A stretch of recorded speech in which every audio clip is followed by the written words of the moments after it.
Alright, I'd love to play first here.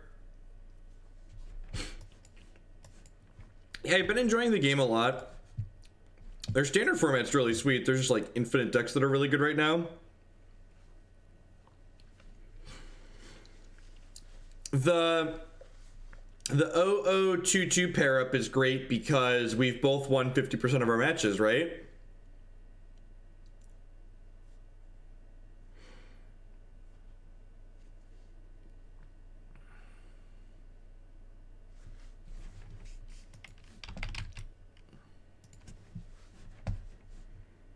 This 6 is pretty decent. I guess I'm topping that.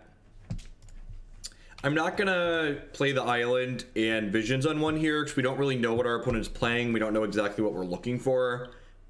I'm definitely in the market to pick up our red source here though.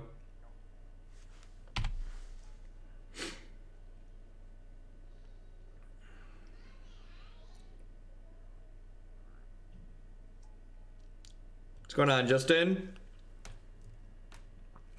It's only been 2 days. Been here fairly recently. Just gonna fetch a Steam Vents tapped here, I think. Play this Bolt Suite. Honestly, both these cards are good, right? I'm gonna go top here. And next turn we can go Bolt Visions if we need to.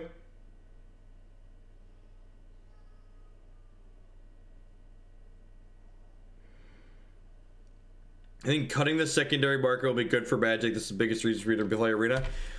Like, as much as I'm not a huge fan of how the dusting system works in Hearthstone, the system that Magic Arena has created really feels to me like Wizards of the Coast managed to take the dusting system and make it worse for the players.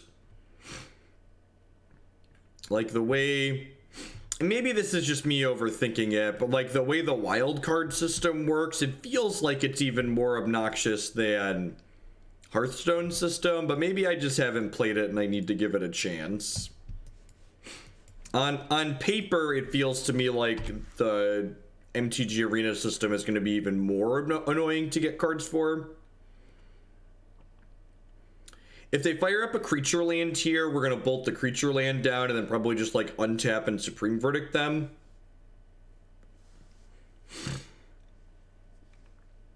We're looking to dodge Cranial Plating here is the card that really throws a kink in our plans because it's a card that like makes their cards more threatening, like makes everything they have a must answer. Can you use your words, CCBM? Here, like, I'm gonna give you an example. I think on paper, I prefer the dusting system to the wildcard system in Hearthstone because I think on paper, it's easier for me to get the cards I actually want to play with. I think allowing me to take the cards that I actually have no idea to play, especially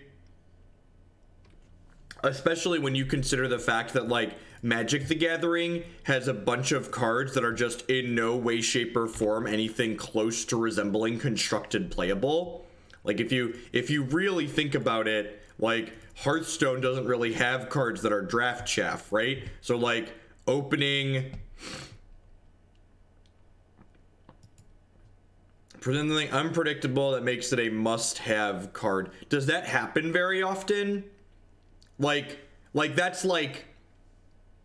Let me give an example. Like as someone who hasn't played a lot of Hearthstone, does like a card that's just like have no power level suddenly turn into a card that has a lot of power level? How is that different than the system too, where like with trading, right? Where like I sell a card and then suddenly they print something in the next set where it becomes better. It's very similar, right? And like the way Arena makes it so you can't get rid of cards permanently, it makes it so those cards that are actually just like waste of paper, you have to have them, right? Like you have to have them sit there and fill up your collection. I feel like the arena system really is gonna like bring to light the fact that not bring to light, but it takes the fact that Magic is a game that's a lot of different things to a lot of different people, and it turns it into a negative, right?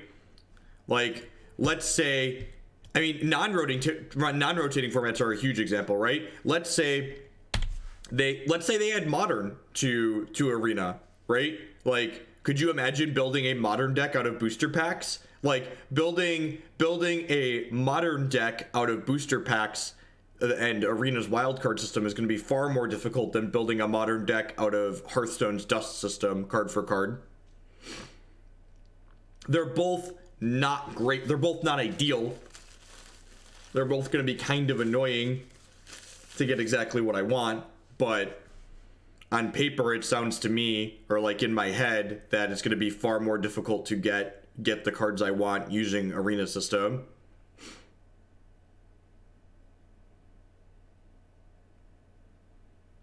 No, arena isn't all wild cards. Arena randomly gives you wild cards, so you don't understand how arena system works. Arena, you open booster packs, and then sometimes you get wild cards.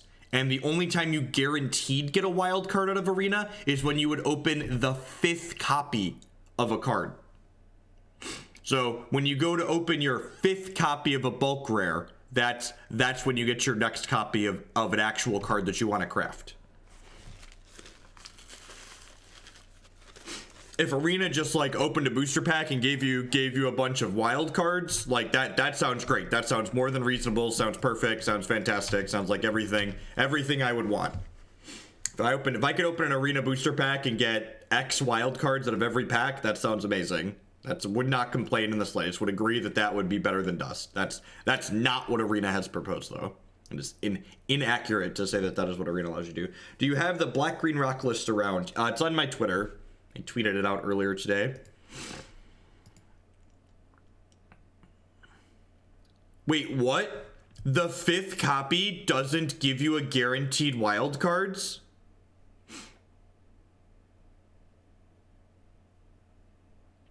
It doesn't. Seriously? When I open my 5th copy of a bulk rare, I don't get a guaranteed wild card?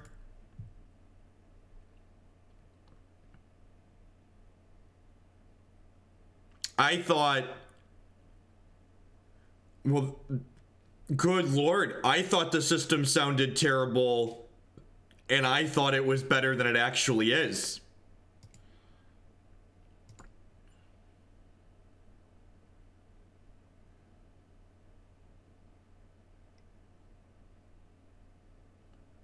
That's, wow. God bless you, Wizards of the Coast. I feel like they're really good at like taking something that's miserable and then just like making it so much worse. Just like, yeah, good. Oh God. It's almost like the thing that's like, yes, that's I completely agree. It's almost like the thing designed to suck the money out of you is bad. Sounds truly obnoxious. Sounds truly obnoxious. They're the EA of card games, yep.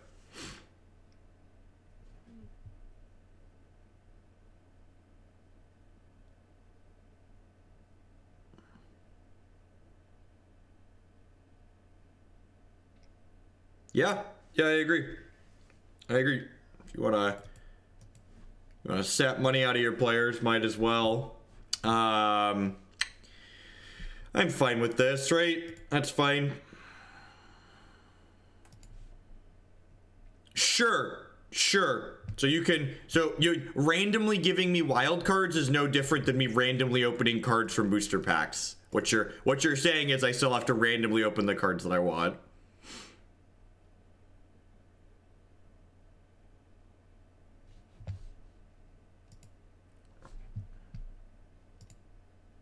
And the end result is very, very similar. Alright, so do I just like jam this Nahiri and like start pushing up? I think so. And I think I want to keep this Cryptic Command in my hand still too here. If they rip a Cranial Plating, they have 1, 2, 3, 4, 5. They can kill my Nahiri if they have Cranial Plating, which kind of sucks. Yeah, I'm going to play that. Someone asked earlier, I've been playing a lot of Jeskai Nahiri. Do I think this deck is well positioned? To set the bar exceedingly low, I think Jeskai Nahiri is one of the 36 tier 3 decks that's like fine to play in Modern. Would not like to discard either of my cards. I think I'm going to keep them both. What did you find lacking about Settle the Wreckage in the side? I assume the Wrath of God take place. Yeah, the only change I made today, for those of you that have been watching the Jeskai Nahiri decks that I've been playing, the only change I made today was I cut the Settle the Wreckage for Wrath of God. I just don't like the timing restriction on Settle the Wreckage. And I think the fact that we have Nahiri and Wear Tear, we don't really need the Bogle's Hedge. So I think I would rather have a better timing on. Yay, the fact they're just firing this up is so good for us. What is chat talking about? We're comparing the dust system that Hearthstone uses to Magic Arena's Vault wildcard system. People were discussing whether or not we feel which one is better or worse for the consumer and why. I was saying that reading about both systems on paper without doing any math, I would be inclined to think that Arena system is far worse for the consumer. But I haven't actually done the math or played with it yet, so I'm willing to accept that I could be wrong on that gut estimation.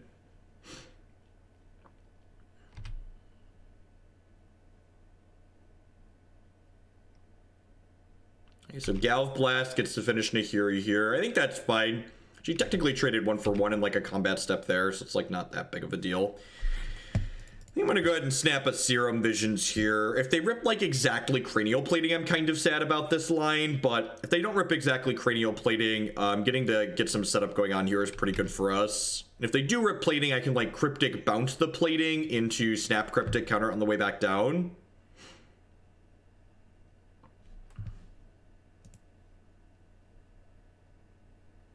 Okay, but like, if you're so that's a good. If are you guaranteed? Don't tell me thoughts of feels. I'm being honest about the things that I do and don't understand. So are you guaranteed one?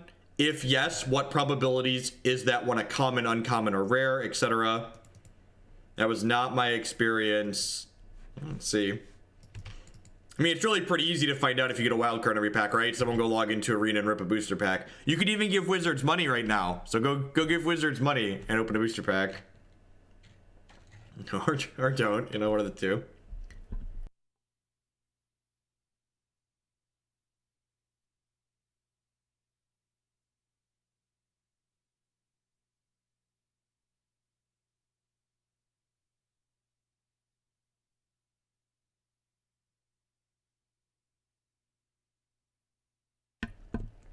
You could argue that I should top there just because I'm guaranteed shuffling here, but I don't think I'd keep the anger even if they drew what's it called, Seal Overseer, just because like I like my creatures in play. I'm gonna grab a Sacred Foundry here. Oh, Justin, there's no boomerang. This can't be good. Yeah, this deck list feels really pretty consistent. I like a lot of the details about this deck a lot. There you go. There you go. Opened a physical booster and didn't get a wild card. Can I file for comp? Yep, definitely. 10 out of 10. That is exactly how that works. We have this Celestial... Oh, geez. Well, this will just bury our opponent deep in the ground. We are nowhere near low enough for them to grind this game out through a search for Azcanta at this point.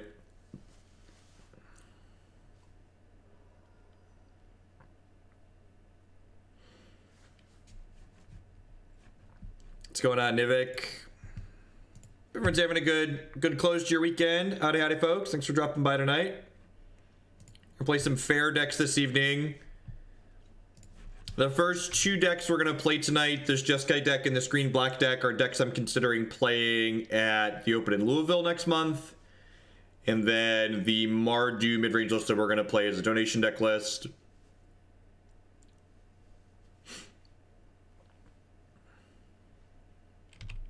Howdy, engineer. I mean, this is what the Affinity deck does a non-zero amount of the time, right? Like, you put a bunch of crappy 1 and 0 mana cards in your deck, you have to draw them. They've had a pretty low payoff game. They've had 1 Steel Overseer, 1 Etch Champion as payoffs drawn so far, which is pretty low, given the number of cards that they've seen. I would love to transform my search for Azcanta. Thank you. Details on how donation decks run are here. If you have any questions about specifics, feel free to drop me a private message on Twitch or Twitter. Thanks for having functioning mods unlike SCG. Yep. If there's one thing that watching some Hearthstone streams recently has taught me, it's that reading Twitch chat in large channels where there's no one moderating is super miserable. At first I didn't understand why a lot of the Hearthstone streamers don't respond to their Twitch chat very much, and then I started reading the things in their Twitch chat and I was like, oh, it all makes sense now. It all makes sense now. So Legacy doesn't have friendly leagues, Dakyo, and I really don't want to, one, I don't really want to like charge different prices for different formats, and two, like the donation deck list queue is super full at $12 a deck, so I don't think I'm gonna knock it down. I don't think I'm gonna reduce the price while there's still a huge demand for it. Hey, the worm, thank you very much for the 5-month resubscription. I do appreciate that. Welcome back. I'm gonna go ahead and Lightning Helix this. I'm gonna hold, I could snap bolt this to like increase my clock a little bit here, but like this is definitely a game where like I'm winning without needing to increase my clock a whole bunch.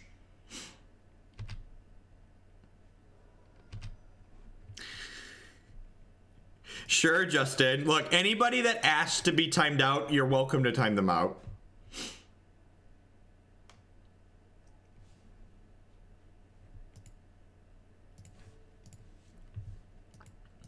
Anybody who asks to be timed out, the mods are welcome to time out.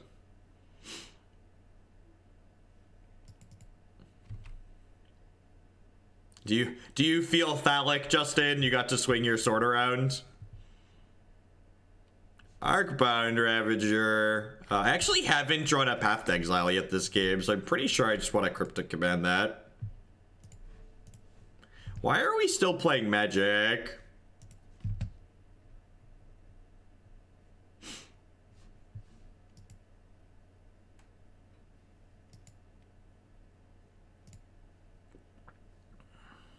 I like how the Affinity player's down 3.5 minutes on clock here too, just like,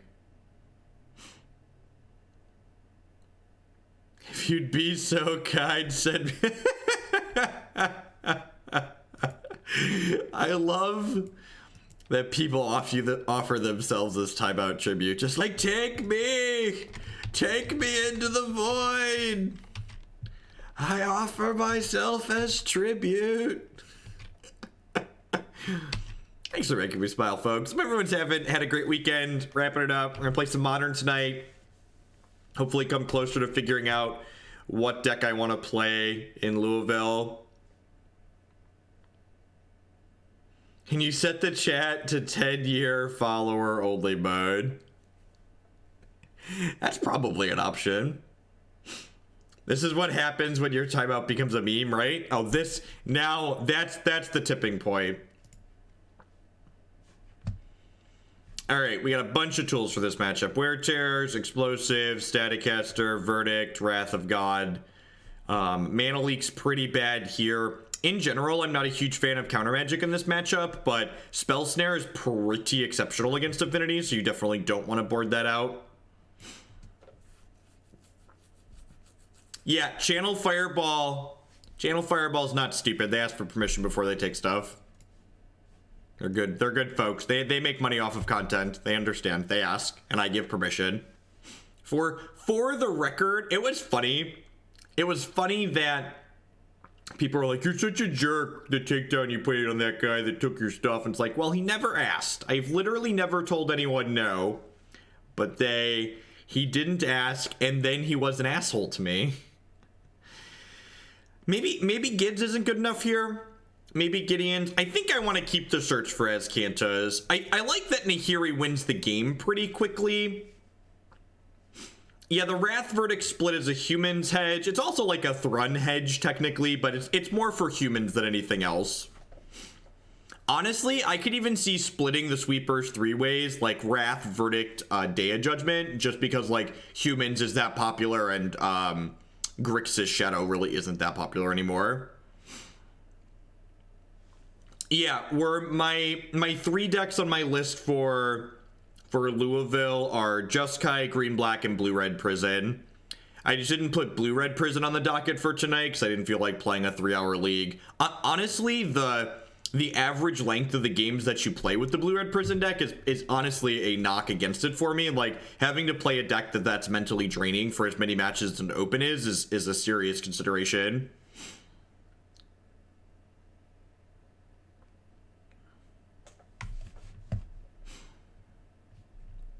Rendrag, the top Channel Fireball's top 5 for the week had the Bloodbraid Elf, Cascade, and Anger of the Gods in it. The old called shot. Why do you have to list it as Justin's terrible deck? To let you and everybody else know why it's in the queue.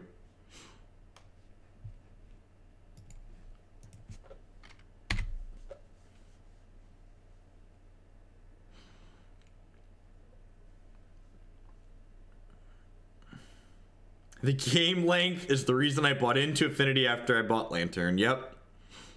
The Blue-Red Prison deck also, like, we talk fairly often on this channel about making sure you're getting some amount of free wins out of your deck. Like, that deck doesn't have any free wins in it. That's a deck that you're gonna punch the clock and go to work for actually every match win you get. And, like, not even just the length. Like, I don't even mind long games if, like, you've got some slam dunks, but I really feel like there aren't any slam dunks for that deck to the point of this is, like, I'm winning because my opponent showed up and is playing X deck.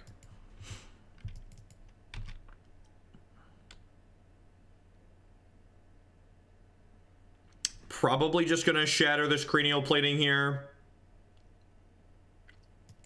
Look, the older I used to have this burning desire to feel smart while I played Magic the Gathering, but the older I get, the more I'm just willing to be like, you know what?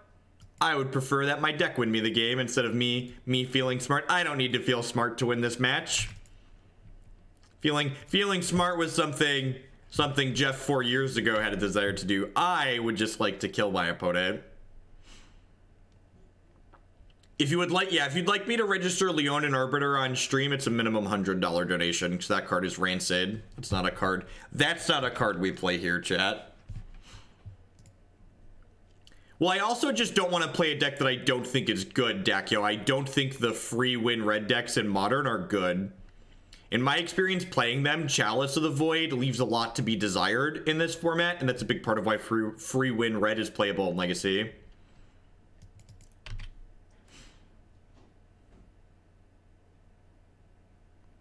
And it's not so getting free wins isn't even about matchup variance. Like I'd even consider like take a deck like black green, for instance, black green midrange or black green rock, whatever you want to call it.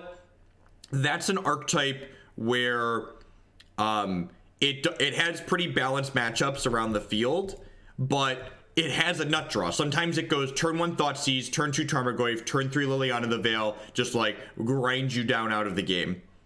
The reason why I'm electing to Lightning Bolt this here, even though it's a little bit aggressive, is because if I drew a white source this turn, I wanted to be able to slam Nahiri and not worry about Spell Pierce off the Springleaf Drum, which again, that might be a little bit of an aggressive Lightning Bolt, but I think the chances of being able to slam Nahiri there unmolested was reasonable. No, I don't think so. I was thinking about playing Goryo's Vengeance for a little bit, but I think there's like just enough variance in that deck that it's just like not something I really want to drive 4 hours to play. They brought in Wear Chair for my search for Azcantas. If we play a game 3, I'm gonna board this card out. This is not a card. I guess it hedges Stony Silence out of me too, but like this is definitely just a card that I would much rather just be blanking. Like have actual zero desire to like let this be a live card against me. Went ahead and get Hallowed Fountain here since I have plenty of red mana. I'm gonna bin this Anger of the Gods because I really don't need it at this point, I don't think. Yeah, we're definitely in a position where Etch Champion could be a little bit annoying currently. So we're definitely going to be digging aggressively for Verdicts and Wrath of Gods to clean that up should they draw one or draw the mana to play it. Like they could have it and just not have a third mana yet.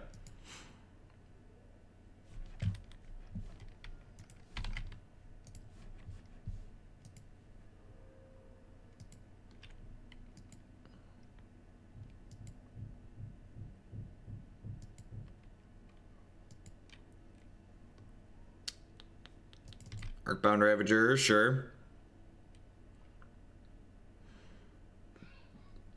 So I'm just gonna bolt this. Am I?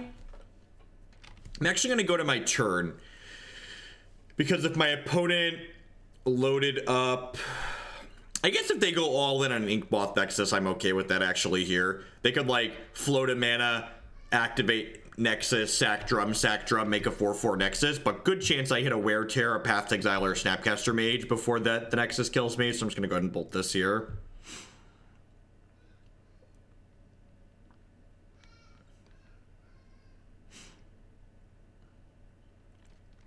The matches where Rest in Peace is a card you want to be boarding in, you don't really particularly care that it can prevent you from looping your Emrakul back into your deck is what it comes down to.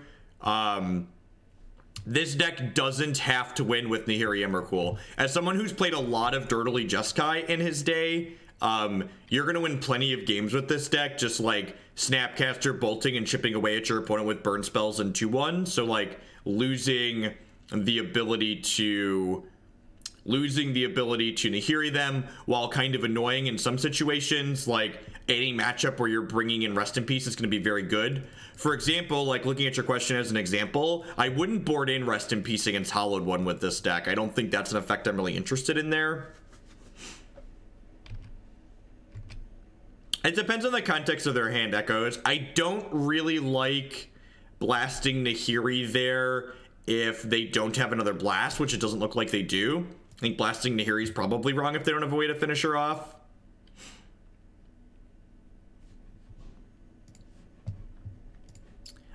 Rest in Peace is also one of the slots that I'm not 100% sure of in my sideboard. I'm not sure if it's necessary. Burgle's pretty adamant that he doesn't like, or that he likes the Rest in Peace in the sideboard, and he's someone I've been theory crafting the deck list with, and I have kind of mixed feelings about it in general.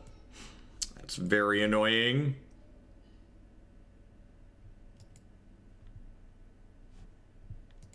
I do like having 2 pieces of permanent-based disruption against Storm, just because I hate losing to Storm. Okay, so here's the thing though.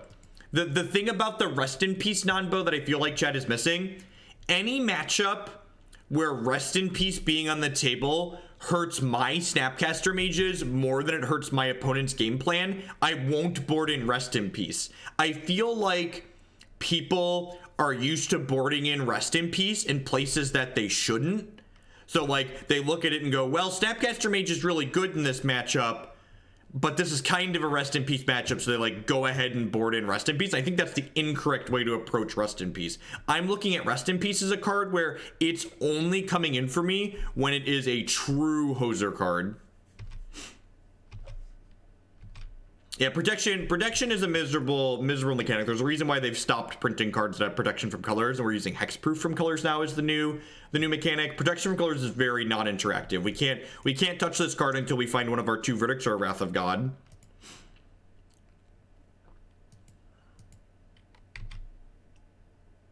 That's really unfortunate for us. This was like their single best set of curves here. They have 1, 2, 3, 4, 5, 6. So they're just going to be able to kill my Nahiri now. I guess they have to put another artifact into play to kill my Nahiri, right? Because I can kill this if they activate it. Oh, we're not just dead. I've got 3 ways to kill this in my 75. We're in trouble here. We need a way to clear this off the table, but we're not just dead. We've got like 4 or 5 draws.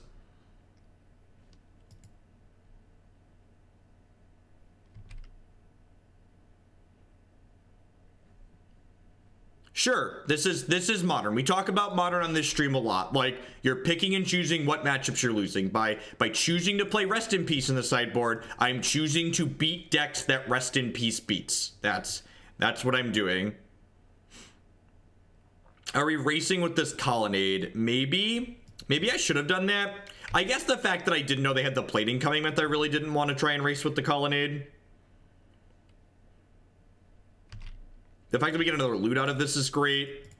I think I'm just going to go ahead and ban the Hallowed Fountain here.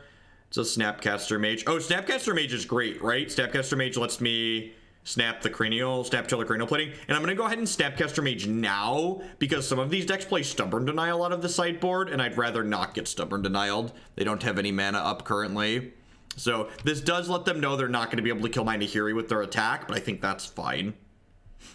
Why not Staticaster instead of Helix? I didn't Staticaster instead of Helix because the out we're drawing to here would kill my Staticaster. So the card I'm trying to draw is Supreme Verdict or Wrath of God, and my Staticaster is very good in this matchup. So if I draw the card that lets me not be dead to this Etch Champion, I would like to have a Staticaster left over afterwards.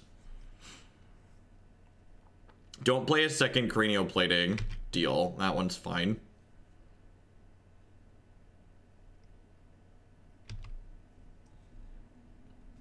And like now, we're suddenly in a very good spot, right? Because this Etch Champion is just like treading water against our Nahiri. Just like, go to 3, all right, back to 1. Go to 3, all right, back to 1. Go to 3, all right, back to 1. Also, the fact that I hadn't played the Staticaster out already means like now they played this Steel Overseer out and like are committing more to the board. Hopefully we just draw one of our 3 sweepers in our next 2 draws here. Or 21 cards into our deck without one of our 3 ways to deal with the Etch Champion. It's very possible that I should have just left the Cryptic Commands in my deck just because like they're such a powerful flexible card, like being able to like fog a creature. Yeah, maybe I think I mentioned I'm going to cut the search for Azcanta since they boarded in Wear Chair against us. I think if our opponent manages to squeak this out and we go to a game 3, I'm going to board in Cryptic Command back in over the search for Azcantas.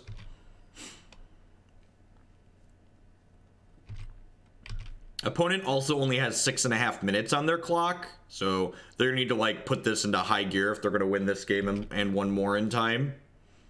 Protection from colors prevents damage from colored sources, so we cannot snap Anger would not give me the results I'm looking for. I would be a very sad panda if I snap Angered there. And again, just like one of the reasons why they're getting rid of protection as a mechanic, it's not intuitive or easy to understand. I'm just gonna burn a bolt here and keep my Nahiri alive.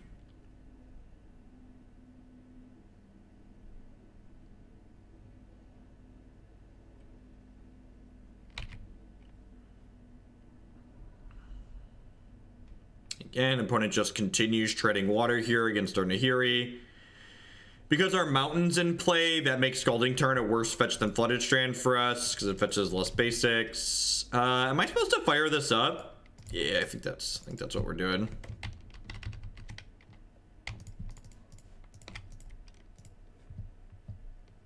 They're just like dead in 3 here.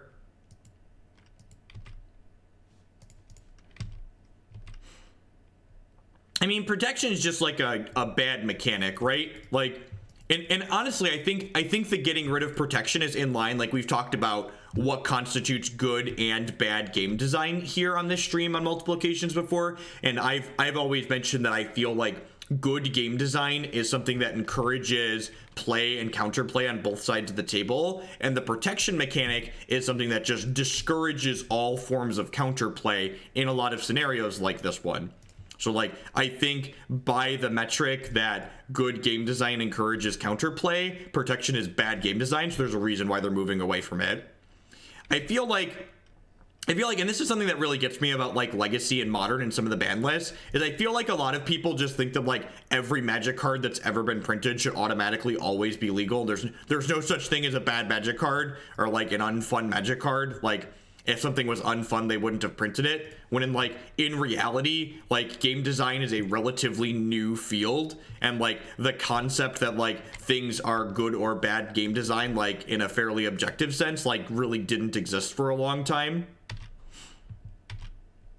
Kinda. That's a really narrow window for counterplay though, Revan. It's a really narrow window. It's very specific. It forces you into a set of deck building restrictions in a format where we already have a lot of deck building restrictions.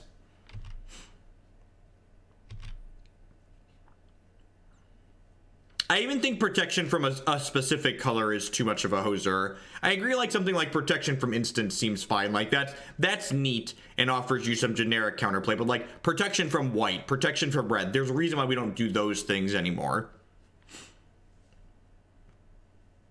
You did here. I've got Snap bolted in addition to this Colonnade here.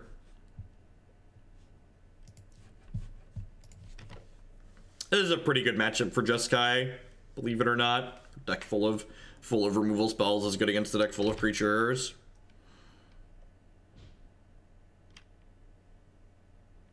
Yeah, I agree. I think hexproof from a specific color is a great way to kind of marry two mechanics that both suck. Like, I think hexproof is a crappy mechanic. I think protection is kind of a crappy mechanic, but I think hexproof from a color is a very reasonable mechanic, if that makes sense.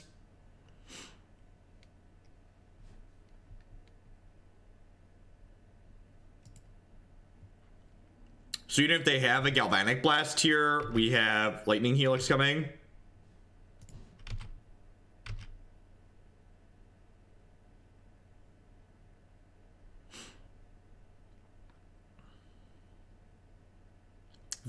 And like from a new player understanding perspective, just like explaining to a new player that protection from white does not save my creature from Wrath of God, but protection from red saves my creature from Pyroclasm, that's very unintuitive, and it feels bad. It creates moments where you feel like you've been punished for not understanding like this deep complexity that the game has going on, and it doesn't like the new player experience part of protection is very bad for reasons like that.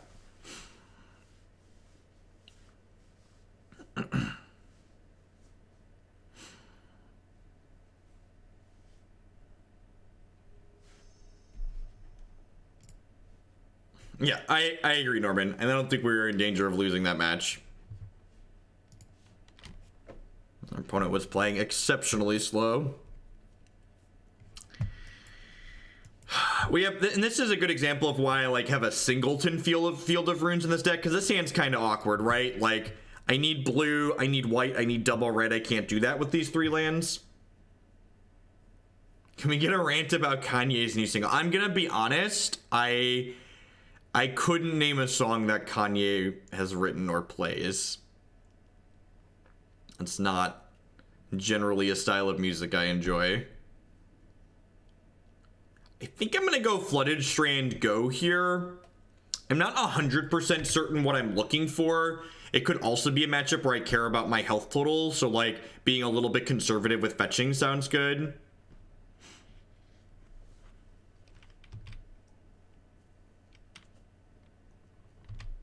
How is that hard to understand? Well, so Pyroclasm and a Pyroclasm effect and a Wrath of God, they feel very similar on a basic level, like this level of these are things that generically affect my entire board. So like having this extra asterisk in there where like it protects from some things that impact the entire board but not others generally feels bad for players. Definitely going top here. Want my second red source. Definitely want Supreme Verdict. This is a good example of a lot of times we talk about these decks having the wrong half problem, where like they don't draw their cards that line up well against the decks in a given matchup. Game one especially, we're having the inverse of the wrong half problem here. We're having the right half problem. We are drawing a lot of the cards that we want to see in this matchup. Huh. Alright, so I really didn't want to Path to Exile my opponent here, so seeing this Lightning Bolt on top of my deck is quite excellent. So I get to go ahead and it doesn't really matter what I do with these, because I'm just going to crack my fetch and bolt this Dark Confidant.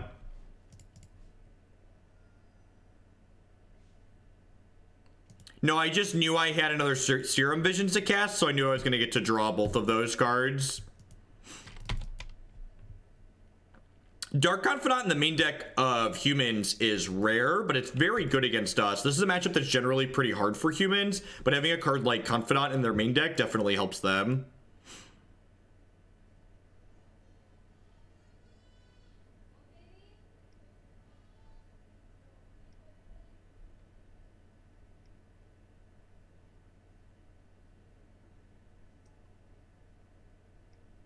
Basic Mountain is your friend.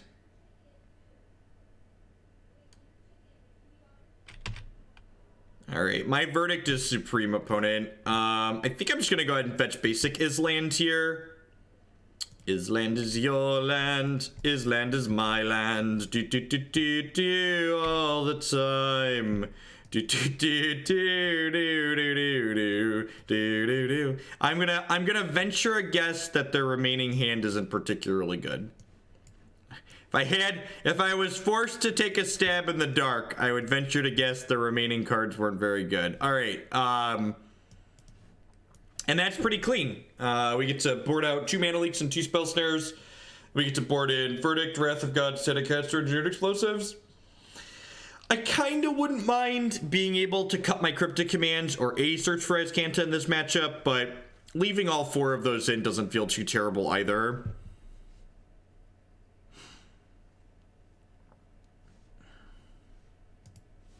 You can read my thoughts on Damping Sphere on Gathering Magic. I posted an article on Friday talking explicitly about Damping Sphere. Also, you said the Star City just finished. Are all the deck lists posted? Because, like, if you're taking the random sample of the matches that you saw, specifically the modern matches that you saw on camera, as whether or not a card did something this weekend, that's a really narrow sample size. An exceedingly narrow sample size. So I need a lot of pretty specific colors for my mana here. So I'm not going to Serum Visions on one. I think I just want to fetch Shocklands tapped here pretty aggressively. No, I don't think Wear Tear for Vile is good enough. I'd rather just 1-for-1 them a bunch. Hey, J-Robes. Oh, sorry, P-Whit with the 2-month resubscription there. Thank you very much and welcome back. I do appreciate that.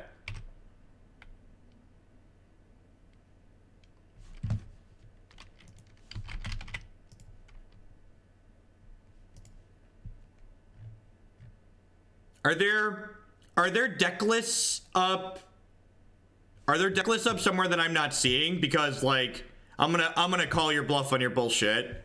Sorry, being a sub doesn't excuse me from calling you on bullshit. Like, here's the Team Open deck list. Are there classic deck lists? Nope, there's no classic deck lists here. So here's the Team Open deck list. So if you told me you went through all the Team Open deck lists and there aren't any spheres, I'd believe you on that, because I haven't done that yet.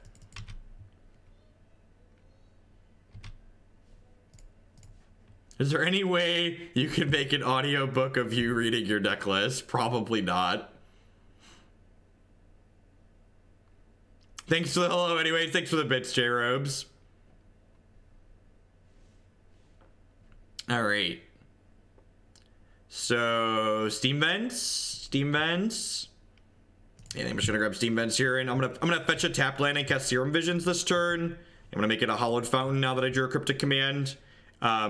Again, I think anyone that was expecting a card like Dampening Sphere to like drive entire archetypes out of Modern doesn't understand why decks are good or what a card like Dampening Sphere is going to do for the format. I think Dampening Sphere is a card like Blood Moon in a little bit less obnoxious way, and that is going to give you more tools for fighting decks you want to fight. But I don't think a card like Damping Sphere suddenly makes any archetypes unplayable.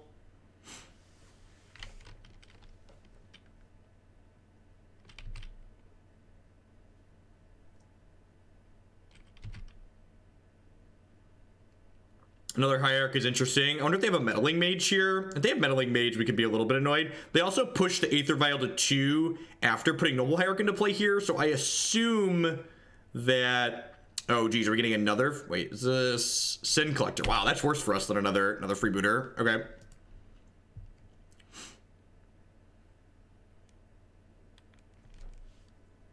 I haven't been watching coverage, so I can't validate or... How good would it be if we draw our 1 Anger here? Hey, Snack Size Biscuit with the 10-month Tier 1 resubscription. Thank you very much and welcome back.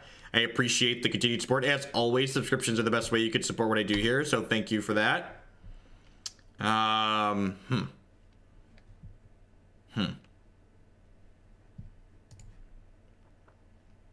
Is Hoagland Dutch? A long time ago, in a galaxy far away, my ancestors were Dutch.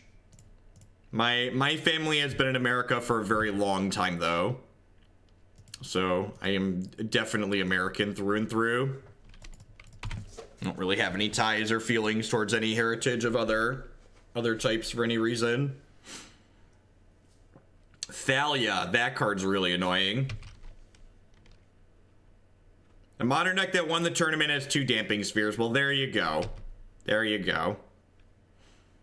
How are we dead? I'm gonna time you out for your non-useful comment. Take a 10-minute break and come back when you're constructive, because I don't really think we're dead at all here.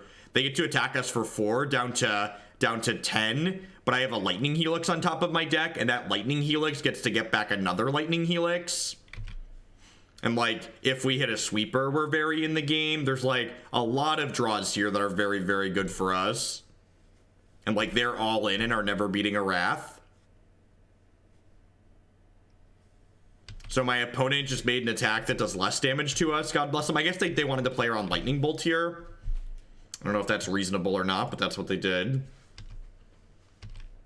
They meant we're all dead here. Is it on this plan? Did you know 100% of people that consume water die? It's a fatal substance that the government desperately needs to regulate.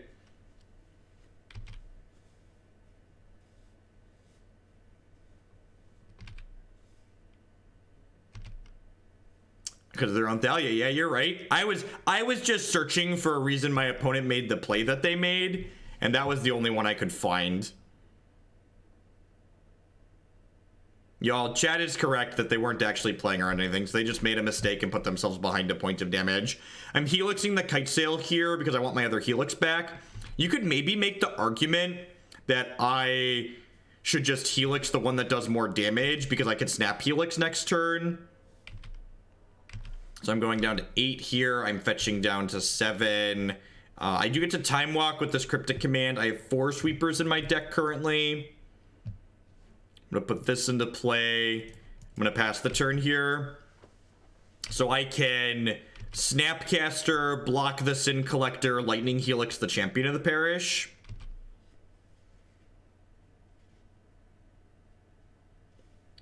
If my opponent draws exactly Thalia's Lieutenant here, we could be in trouble. But if they don't draw exactly Thalia's Lieutenant, we're going to be in a pretty decent spot. This could be Mantis Rider, which would be annoying, but not the end of the world. So now we're going to take 5 on this combat step. Yep. So I'm going to go ahead and put the Snapcaster Mage into play. It's going to gain us... We're actually only going to net 2 loss, right? Because the Helix is going to gain us 3. So Helix takes down this. Snapcaster blocks here. And then we take 5 down to 5. And I've got plenty of spot removal in my hand still. So if I think I'm just playing this and passing now.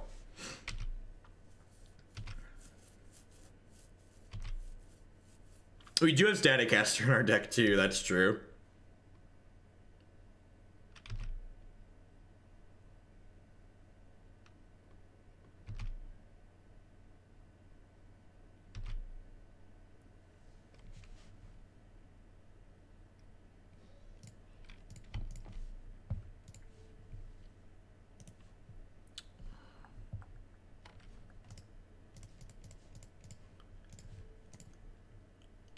All right.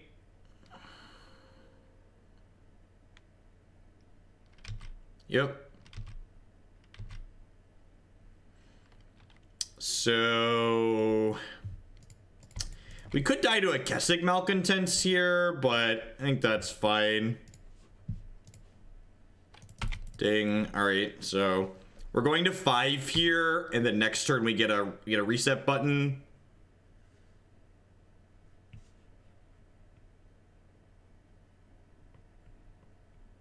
Can you explain why Helixing plays around Malcontents? Because if they have Malcontents, they want to put it into play in response to me. In response to, oh, they're attacking Nahiri. Well, they are super dead. I'm pretty sure they're supposed to attack me here with this. Because, like, if this Nahiri's relevant, there's no way they're winning this game.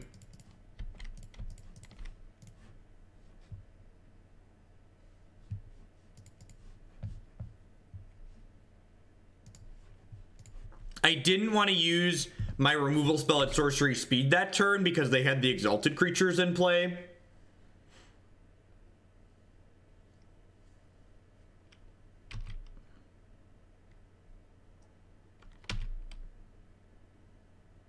Is this the dealer's choice stream? 2 of these 3 decks are my choosing. The Jeskai decks, and the Jeskai deck and the green-black deck are decks that I've built at this point, or tuned, or whatever you want to call it.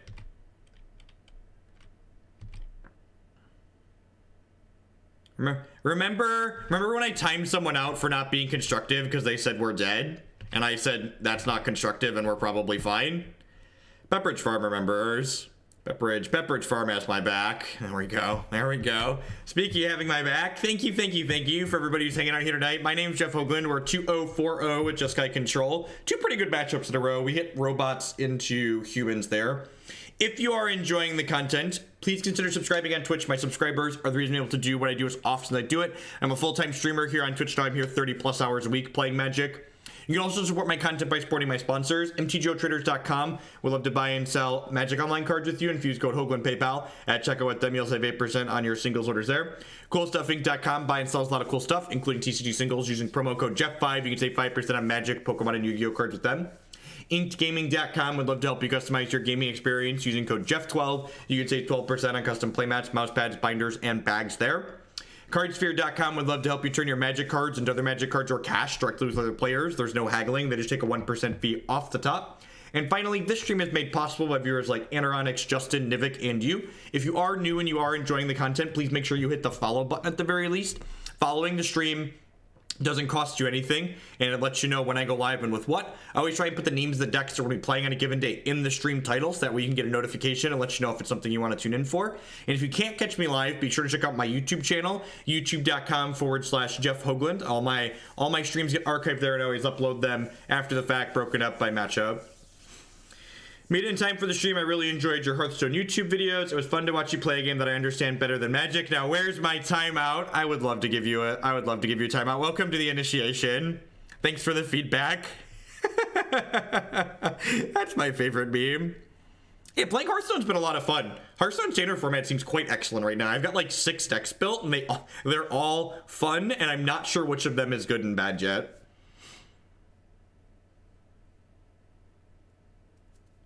Trying to resub is telling me not yet. That's weird, Langlyrics. You don't have a sub icon right now. Sometimes there's this weird lag with Twitch Prime. You could try refreshing your browser page, but you might just have to wait till tomorrow. Not at all, Justin. This hand's okay on the play. If our opponent's playing something particularly aggressive, this hand could be really bad. Hey, Biz Royals. Thank you very much for the brand new tier 1 sub. I appreciate that. Thanks for helping me do what I do here every day.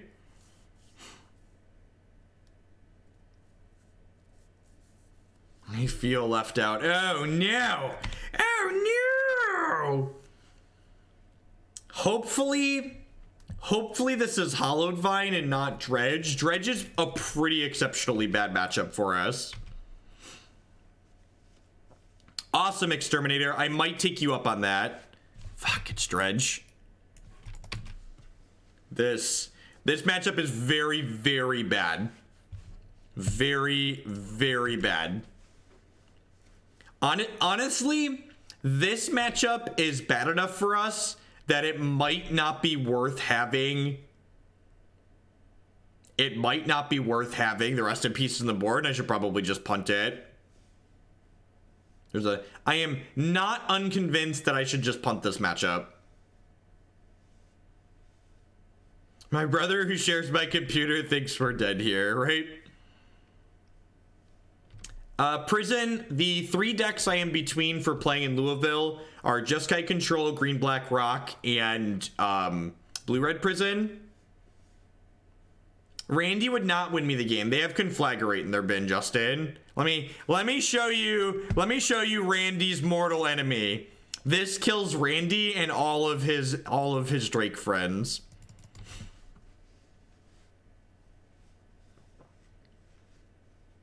Your Dredge matchup is rancid.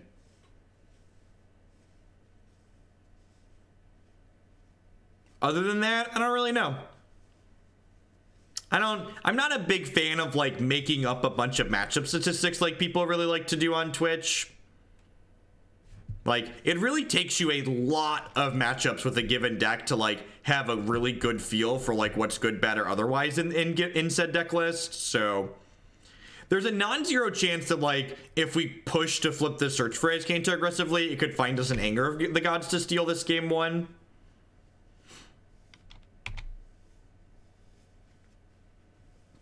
So that's going to be our line here. I do have 1 Anger in my main.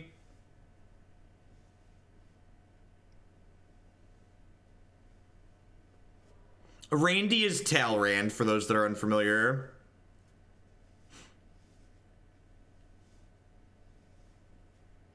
And for those that are newer to playing Jeskai or haven't played this matchup specifically, the reason why Dredge is such a tough matchup for Jeskai is because Dredge is kind of not only an aggressive deck, that's not why they're good against us, they're a grindy, recursion-based aggressive deck. So like their prized amalgams and their bloodghast, they keep coming back again and again and again, and we're just not able to keep them off the table, really.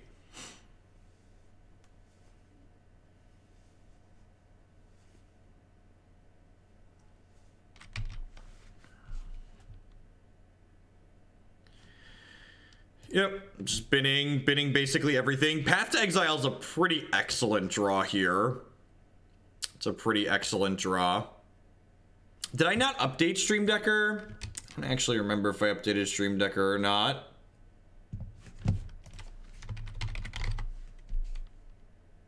No, I did.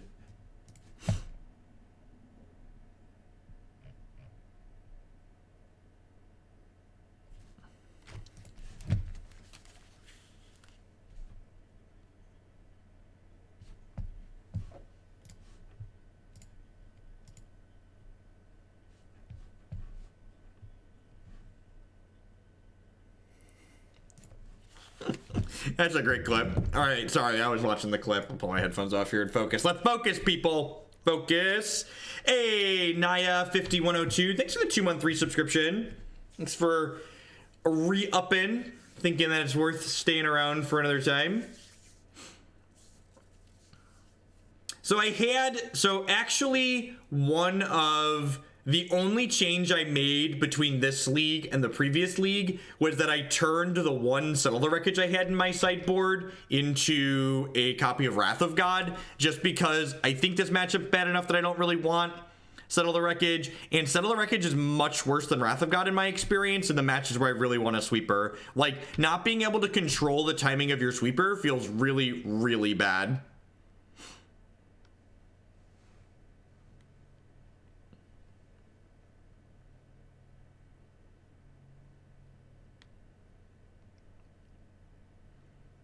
I think I'm just mana leaking a Faithless Looting here. I'm just saying, hey, let's keep that on the DL for now. This also puts like more cards in my bin for Search for Azcanta, which is nice.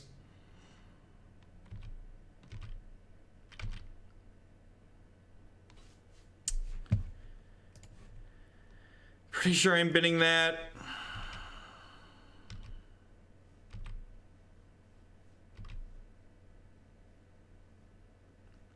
I'm not currently accepting Standard as a donation format. I'm not familiar with the cards that are legal in Standard, and there's just enough people that are interested in seeing Modern and Legacy that I'm not branching out into new formats right now.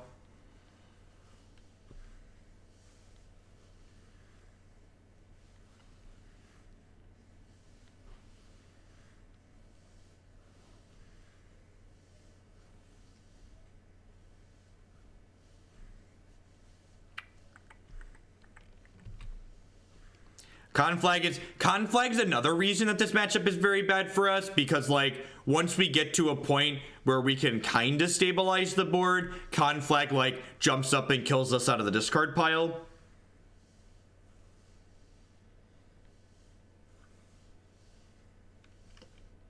I think saying Frenzy Mage, you must not have been here earlier. I think playing Snapcaster Mage and Rest in Peace together is fine. Like in a match, this matchup's a great example of why Snapcaster Mage Rest in Peace is fine. Like if I draw Rest in Peace in this matchup, I don't care that my Snapcaster Mages are off.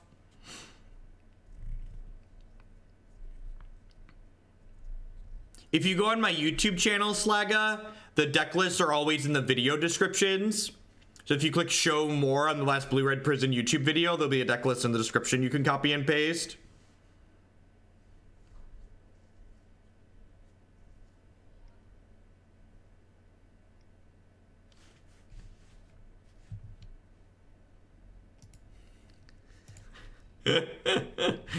Yeah, here's a Conflag for 6. So like they're just planning to burn us out over a couple of turns with Conflag.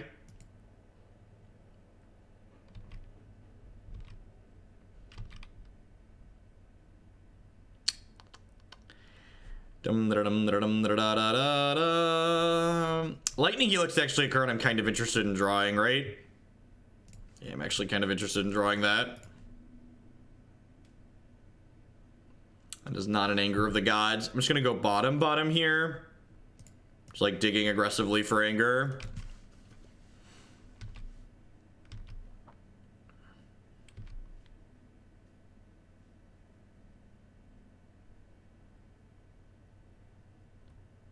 They're down to 14 cards in deck 2, so like there's a non-zero chance that like we get to deck our opponent here potentially. It's uncomfortable how Justin always wants to play with me. That's great. Justin with the $20 donation. I didn't donate. Didn't I donate for Teferi Tribal before? And I said no. I said no. I said we're not playing Teferi Tribal. It's not something I'm interested in playing. I'm just gonna burn through all my removal here. Keep my health total high, so that way, hopefully, if we hit Anger of the Gods, we can stabilize through.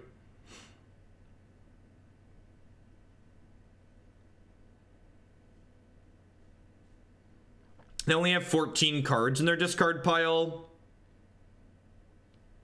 Or in their discard pile. They have a lot of cards in their discard. They only have 14 cards in their deck. So they have some lootings down here. They have another Conflagrate. They likely have a third Conflagrate in their deck still.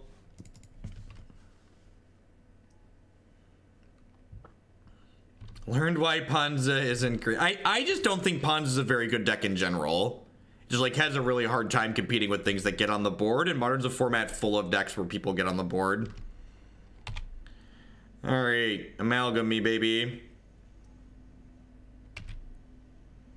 The best way you can answer the have we played X deck question is always you can go look at my YouTube channel. My YouTube channel always has all of the decks that we've played on there. Justin with another $20 donation. You say no, I say give me a number to make it happen. I have to think about it. No, because they have enough things anyways, and like if they bring these amalgams back, I think I'm okay with that overall. I'm bringing Narcomoeba into play here, sure. We're gonna snap Cryptic Command, tap their team, draw a card here. Because like our one main deck Anger of the Gods could be enough to win this game at this point, just with like how few cards my opponent has left in their deck overall.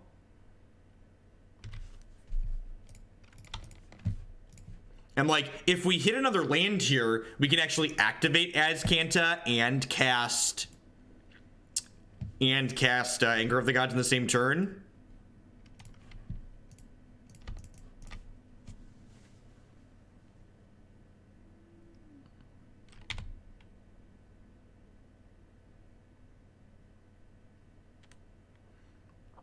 We are dead to Conflag next turn, right?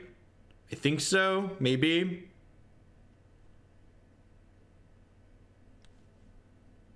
They get to loam up to 5 cards. So next turn they get to draw and then loam up to 8. So yeah, so we are going to be dead. So we need to draw anger naturally here, which is very unlikely. It's 1 in 40. So like 2.5% to hit the anger naturally. Oh, Justin. This puts it at 100, Jeff. I'm just saying. Look, you gotta ask me to make a decision now. We have played Settle the Wreckage in this deck. We talked about that earlier. I'm not a big fan of the timing restriction Settle the Wreckage places on you in this deck. Humans and Hallowed Ones are probably up there for the best decks in Modern, yes.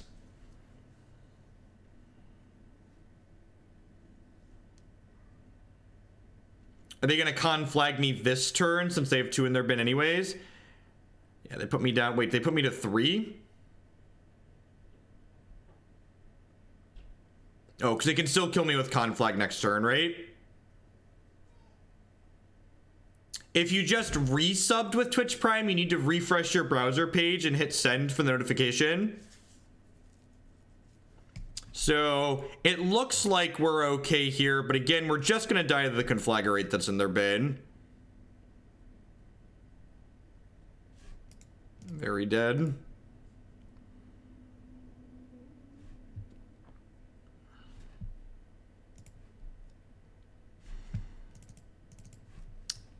So these cards aren't exciting, but I like that they help us reset the board.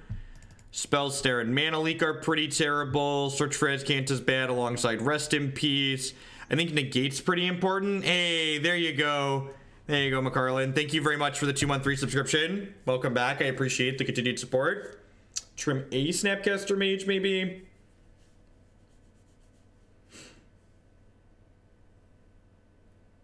What I said to the $100. I said I need to think about it. I said I need to see a deck list. I guess I could build a bad blue-white control deck for you that has Tefuris in it. 10% of the way there. Alright, you might trim a Snapcaster rather than a Gideon, I think, here. Maybe these 3 sweepers is too many. Let's do this. Do we need the Emrakul in this matchup? That's an interesting question. I think we do. I think I like having Nahiri be able to kill my opponent.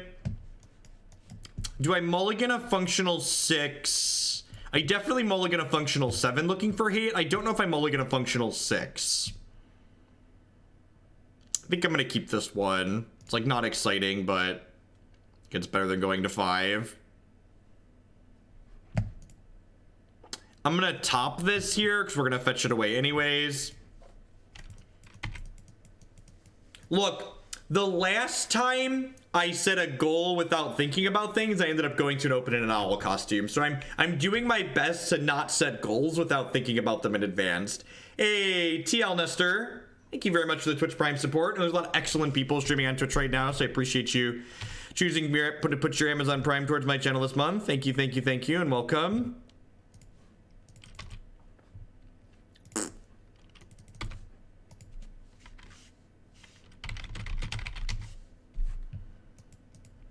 A penny for your thoughts on Modern Living End. I think Modern Living End is one of the many degenerate, linear, tier 2.5, tier 3 decks, whatever you want to call it, Modern. That's perfectly fine that you could spike a tournament with if you're running hot. I think it's probably rancid against humans, which might not make it a great choice. Humans tends to beat up on that style of unfair deck.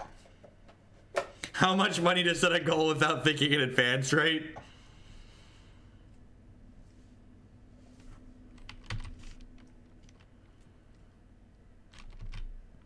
Amazon Prime is great. I don't know how I lived before I got things shipped to me instantaneously. All right, I mean, like, drawing a land is good there, I guess. Like, our hand's really not going anywhere.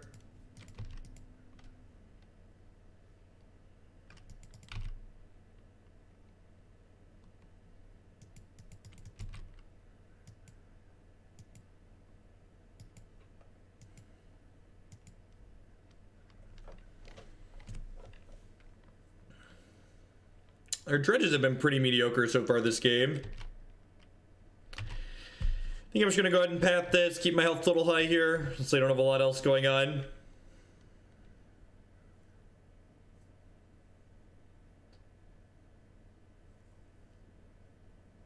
I mean, you should read product reviews of everything before you buy them. You shouldn't just assume Amazon sells it, so it's a good product. Like that sounds like a really good recipe for a way to just like not be happy with yourself. They discarded a natural state there, so they're assuming we have Rest in Peace. This is a Narcomoeba, but they haven't had a Prized Amalgam in the top half of their deck, so that's really good for us.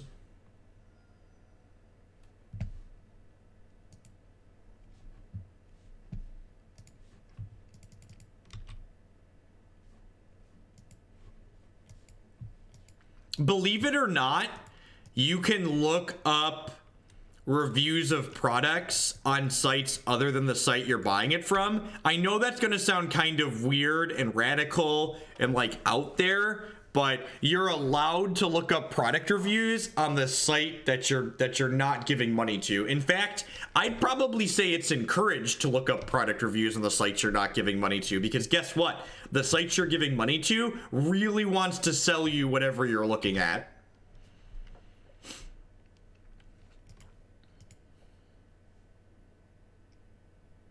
It's like when you're playing in a Comp REL Magic tournament, you probably shouldn't believe your opponent has your best interests at heart.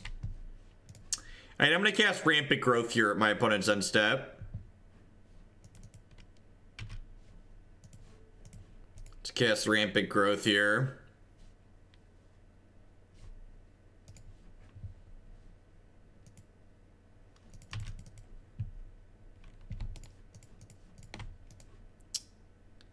Am I getting rid of this Wrath of God? Taking notes, sites selling things, want to sell me those things.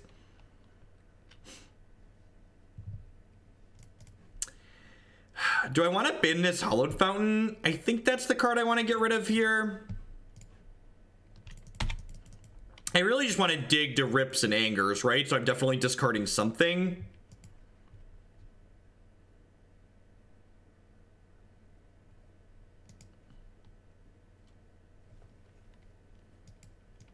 Thoughts on blue-white control versus Jeskai. I think blue-white control is really kind of anemic because you're hoping all of your answers line up properly, whereas Jeskai control has a proactive game plan when it needs it. This Jeskai control deck in particular has two different proactive game plans. It has it has Nahiri as a proactive game plan to combo kill our opponent, while it also has just Bolt Snap Bolt as a proactive game plan to kill our opponent.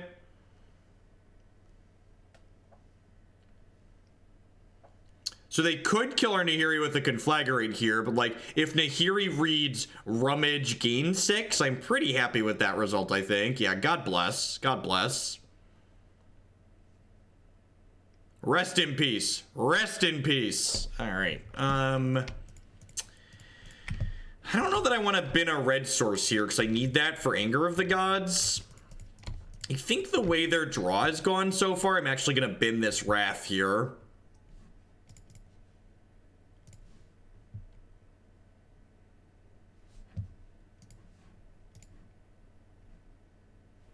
Sure. And Nahiri was a champ and took one for the team.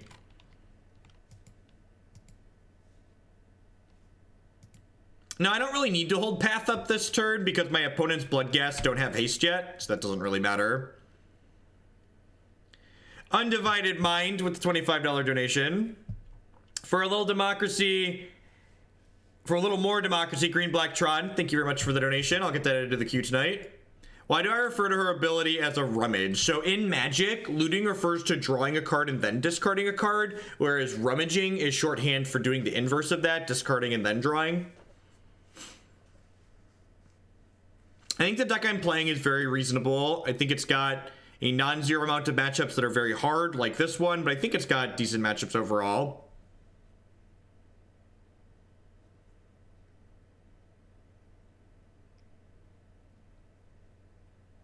I think it lines up well against things like humans, and it's like okay against decks like Hallowed One. And like now, my opponent chose not to respect this Nahiri, so like we could Emrakul them next turn potentially, very likely with this Cryptic Command draw. Settle the Wreckage. So Twitch chat is being Twitch chat, and they're watching us play Dredge, and they're hearing me say it's a hard matchup, so they automatically want to take a bunch of cards in my sideboard and like load the sideboard up with cards that are good against Dredge. Modern's a format where if every time you play a matchup that's hard, you change a bunch of things in your deck list trying to fix that matchup, you're going to be changing your deck list almost every single match you play.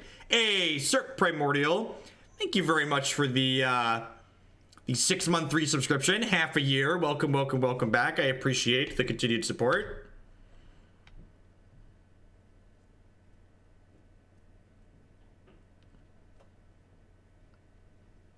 There's actually a chance we win this game without drawing Rest in Peace here too. And like, if we win this game's a perfect example of why I think Nahiri's a very good card in this archetype. Just because like having a way to actually demand that our opponent answer our thing is very, very powerful. So I'm gonna go ahead and tap my opponent's team and draw a card here, so they can't attack Nahiri for 1.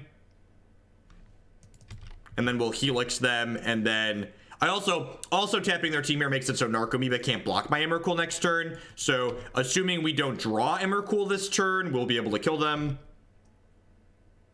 I also just have Celestial Colonnade here to activate too.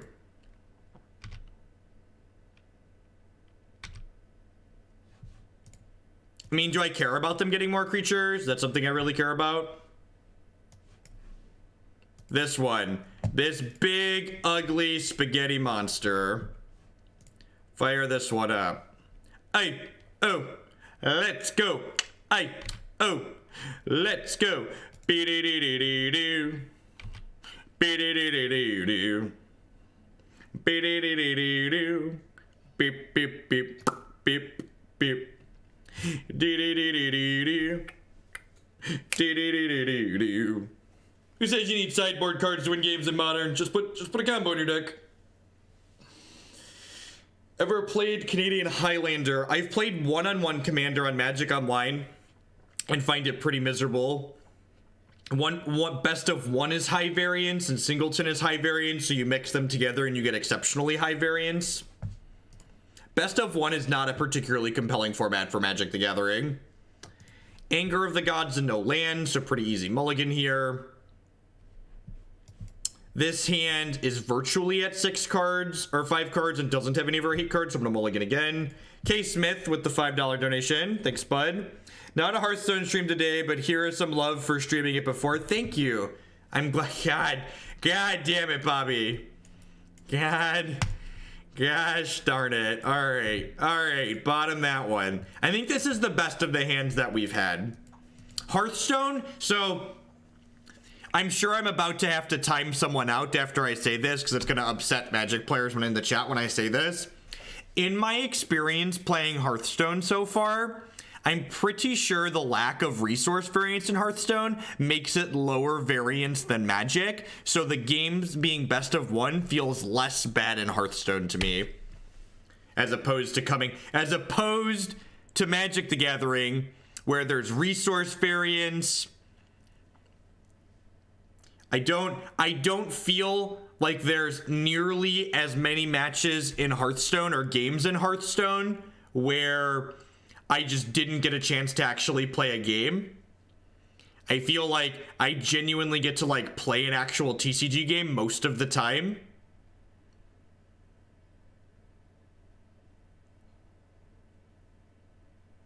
And again, this is a very subjective measurement. So you are welcome to disagree with that subjective metric that I just presented. But that's my feelings on it so far, having played, I don't know, 200 games of Hearthstone in the last week.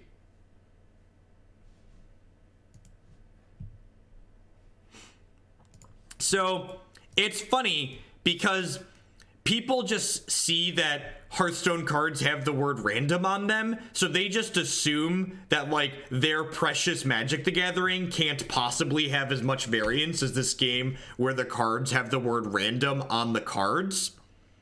And like, in my experience, that's not the case. Like, the resource variance that Magic adds a lot of variance to the game.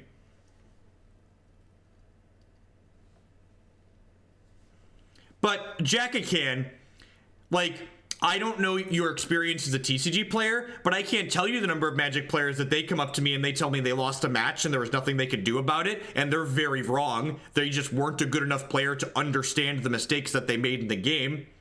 Like, a lot of the times when someone comes to me and tells me, well, there was nothing I could do and I didn't have a chance, I'm like, well, that's not actually the case here, and I feel like you should be a little bit more critical of the things that you're doing. Yeah, I think I'm snapping. Well, can I snap? I can't snap Visions anymore, right? What does their discard pile look like? They don't have any more Bloodghast in here. I guess I'm obligated to Helix this turn now, right? I'm obligated to Helix this turn.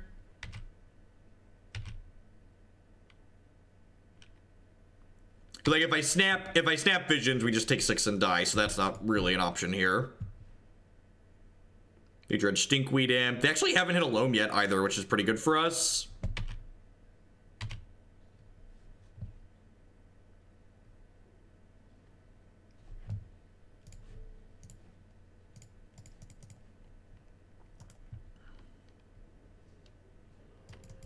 Yeah, but the ramp spells the Druid deck plays are by and large pretty honest ramp spells.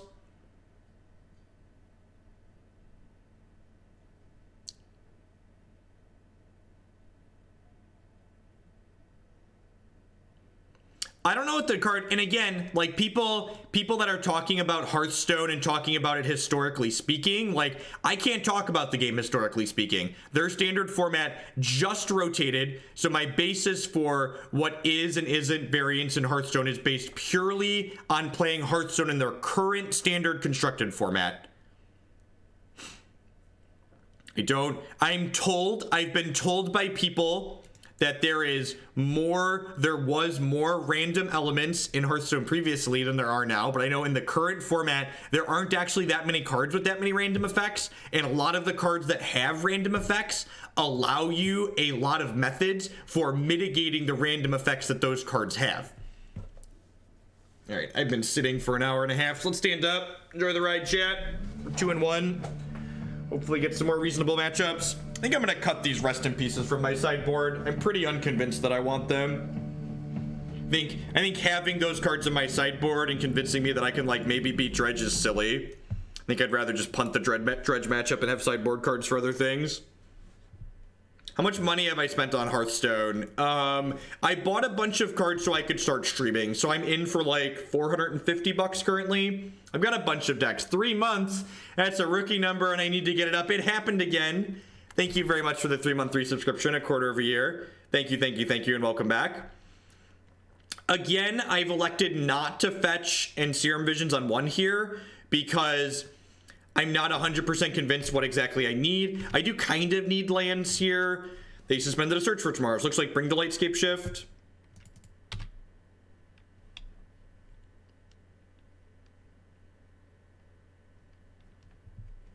I mean, I don't understand how anybody who likes playing Modern, like the number of people that have cited like matchup variance as a reason to not play Hearthstone, but like are people who are adamant people that love Modern. I'm just like, I don't understand where you're coming from. Like, I get that matchup variance is frustrating, but like writing off a game because it has matchup variance and then coming back and playing Modern seems really hypocritical, at least in my humble opinion.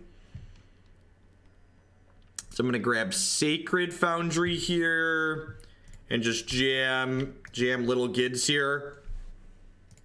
Little Gids is a very good card in matchups like this. He gets down and he starts pressuring our opponent nicely. I mean, like people like to talk about Magic like it doesn't have variance, and I get it. Variance is a good thing. Variance is something that keeps card games interesting. If you don't want variance, you should go play chess, or you should go play Go, or you should go play any number of the games that exist out there that intentionally don't have variance elements built into them. Games that don't have variance by design often tend to start generating stale and uninteresting gameplay after a not very long amount of time.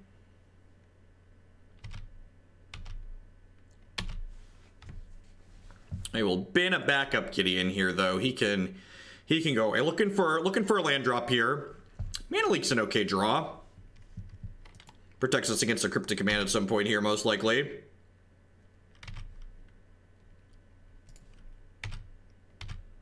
How much to get me to play chess? I don't know.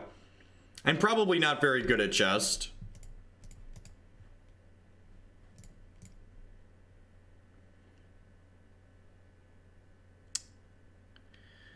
These are kind of okay, right? I think I'd like to draw... so I'm going to bin one of these, and I'm going to... Actually, I'm probably just going to crack this Flooded Strand, right? I'm going to go top here, and I'm probably just going to crack this Flooded Strand. At their end. Actually, yeah, I'm actually just going to crack the Flooded Strand now and cast the Serum Visions. Just fill my graveyard. This way I get to flip the Search for Azcanta next turn. We're looking for like a Cryptic Command, right? I'm going to bottom this mountain, top this Lightning Bolt, so that way I can bin the Lightning Bolt to Search for Azcanta to have in my graveyard for a Snapcaster Mage later.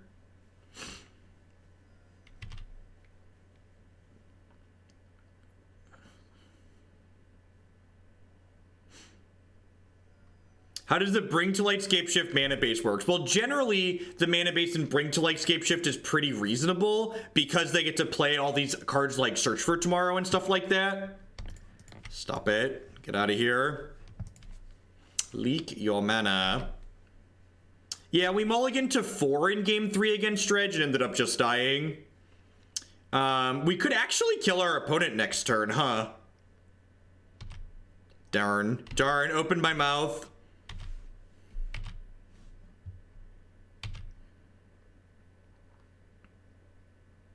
Oh, geez. If I'd have fetched a Shock Land here, we'd have potentially had lethal here. No, I can't cast all of these cards, chat. I can't cast all of these cards. I would love to transform Search for Azcanta.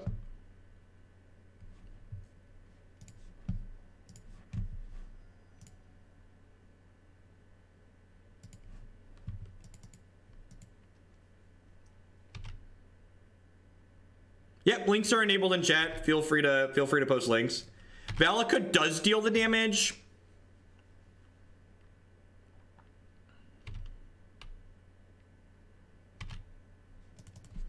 I'm hoping that they don't go for it next turn. I haven't touched the arena. I don't really enjoy playing limited. I enjoy playing constructed, so I've mostly been playing constructed. They get to go up to 8 lands here, though, so if they're really aggressive, they could just, like, go for their combo this turn if they have it. This is definitely a matchup where Logic Knot's a bit better than Mana Leak. Just, like, no respect going for it. I guess they could have Cryptic Command.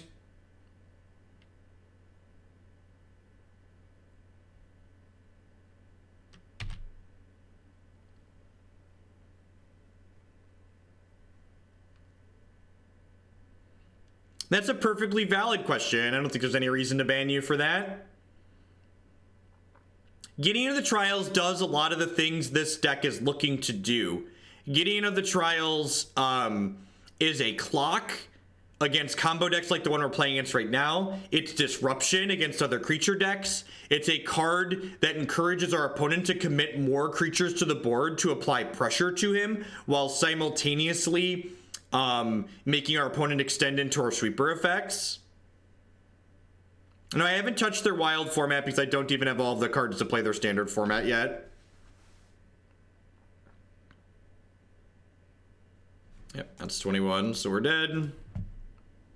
This matchup, generally speaking, is very bad for Jeskai as well, and this is like the reason why I'm not sure I really want to play this deck at the open. Like, just random matches like Dredge and Valakut, like they really exemplify the problems with playing a control deck in a format like Modern. You're just like, well, I hope my answers line up well against whatever decks I play against, and I run into decks like this, and like my answers are really bad here, so I'm a huge non-favorite. Our sideboard for this matchup is nowhere near good, so like this is a matchup that it's not good, but it also is closer than something like Dredge. So I could see taking these rest in pieces and turning them into something like more negates or more disdainful strokes, like cards that are good against Scapeshift while also being good in other places. Doesn't every deck have very bad matchups? I don't think that's nearly as pronounced. I think decks like Humans are as good and as popular as they are Frenzied Mage because they by and large have a lot of really balanced matchups in the format. Decks that tend to get free wins, decks that can be aggressive, have less bad matchups in the format, because even when you hit a matchup that's hard, sometimes you can just run them over and run them out of the game. Like, Humans has a bad Jeskai matchup, but sometimes you're on the play and you have Thalia into pressure, and you kill them. Sometimes your Kitesail Freebooters line up well and you get to run them out of the game. This hand has lands in it and they don't deal a lot of damage to us, so I guess that's gonna keep.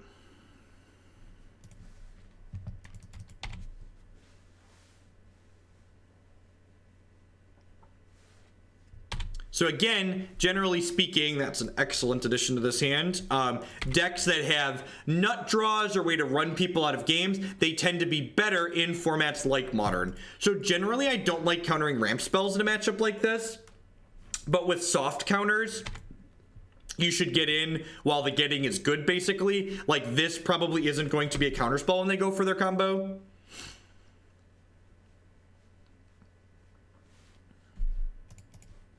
Yeah, Runed Halo is an okay card. I think Runed Halo is a good example of a card that like is good in a matchup like this one that I'm playing now, but it's also not a particularly narrow card. It's going to be good in a variety of matchups. So I think Runed Halo fits the bill of cards that I was talking about pretty cleanly there, where it's a card that would help hedge this matchup a little bit while still being good in other places. Runed Halo is good against Bogles. Runed Halo is actually okay against Dredge too. She's just like name prized amalgam. Helixing your way out of Valakut damage is pretty unlikely, J-Robes, because generally speaking in a control-based matchup like this, the Scapeshift player is going to wait until they can double Valakut you on 8 lands, so they're just going to deal far more damage than you can gain in health. As someone who really fucking hates losing to Bogles, having cards that hedge Bogles is great. I get Spell Snared or Dispelled here, I assume. Feels really bad, man. Yeah, or name Conflagrate. Yeah, Halo's just a genuinely good Magic card. Opponent's playing this well. They're choosing to Fate Seal themselves because I have this fetch land in play still. So good line from the opponent there. I think I'm just taking this bolt and sending it at the Jace. Look at that! I remembered to click the Planeswalker, chat. I remembered, I would like to pat myself on the back because I remembered to click the Planeswalker. It's the little things in life that make me happy, chat. I have remembered to click the Planeswalker on the first try.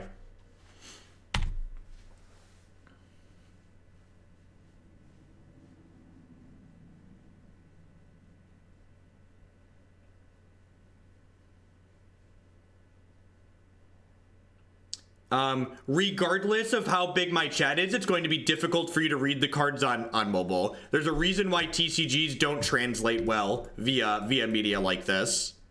Also, guess what?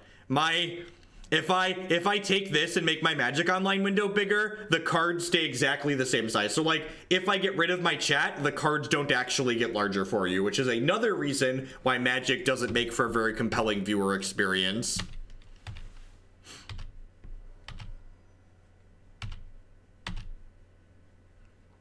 So I don't have anything here. I'm not going to bluff anything. If they have 8th land, Scapeshift, kill us. They have 8th land, Scapeshift, kill us. And just like racing is what I want to do here. It's what's best for us. It's how we're playing to win. So if they have, that does not cast Bring to Light. Okay. So Lightning Bolt, Lightning Helix allow us to win the game this turn potentially if they don't have a counterspell. Search for Azcanta is not terrible.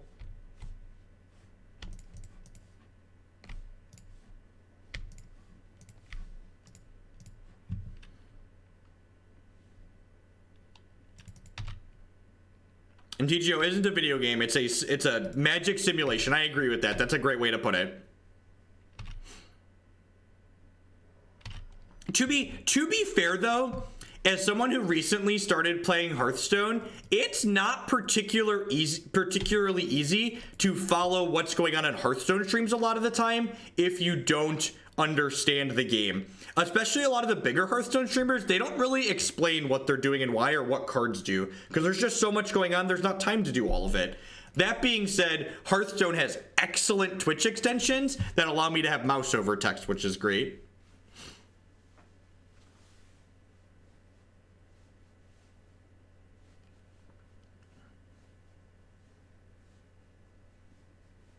Yeah, it's not, I agree, it's not a criticism, it's just a statement of fact, basically. Like, this is not a video game. It is magic. It is magic in a digital form. And it's magic on the computer. Alright, I think I'm just gonna play Island and pass here and just, like, plan to Spell Snare their first play. I would say that Hearthstone is a lot like Pokemon in that the minimal amount that you need to understand the basics of the gameplay is very low. So Hearthstone is an easy game to start playing, but it's also has a lot of depth to it in the complexity that it offers. So like understanding Hearthstone at a basic level is very easy, so it's easier to get engaged with it, but it offers complexity for people that are more invested. Jenkins, Jack N617. Capitalism, an economic and political system that makes memes a reality. Thank you for the 2-month free subscription and welcome back. I do appreciate that. Any Hearthstone streamers I particularly enjoy? Yeah, Brian Kibler produces very excellent content. There's a reason why he's had success streaming Hearthstone. I've been watching a lot of his stuff since I started playing the game. And I don't actually know her Twitch name offhand because it's like Ali Alstraza or something like that is someone I was watching recently that seemed reasonable. The opponent not having red and missing a land drop here is just like A+ for us by and large. I tried watching Crypt the other night and I don't know if I just caught him. Ali, yeah, that one. And the second one that Frenzy Maid mentioned was very reasonable. I don't know if I caught Crip on a bad night, but like he wasn't really explaining what he was doing or why, so I didn't really feel like I was getting anything out of watching him. So, but again, maybe he was just having a bad night, but like I watched him for like 45 minutes, ended up turning him off because like I wasn't learning anything.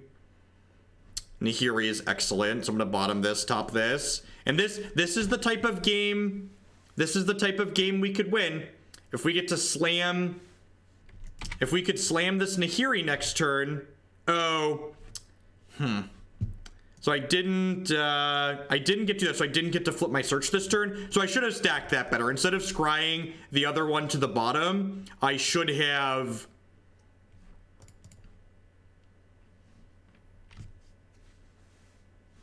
You watch Crypt to watch him get salty. That's interesting.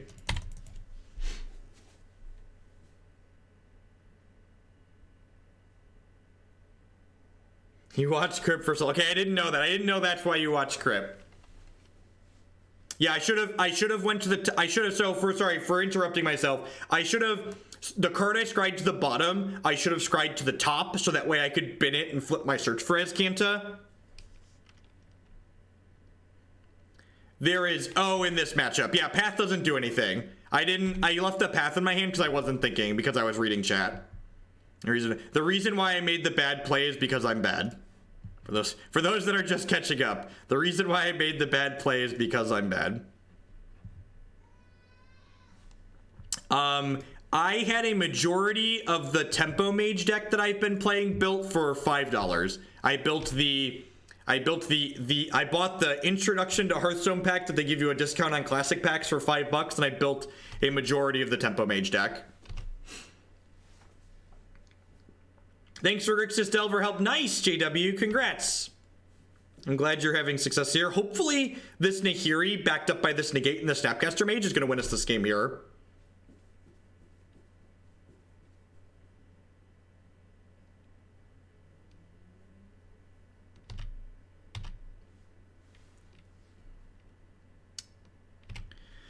I'm going to go to activate this Azcanta. I'm not going to crack this fetch land. Extra Nahiri, sure.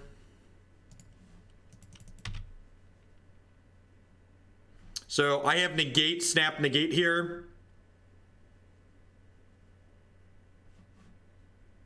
This one, Big Mama Emrakul.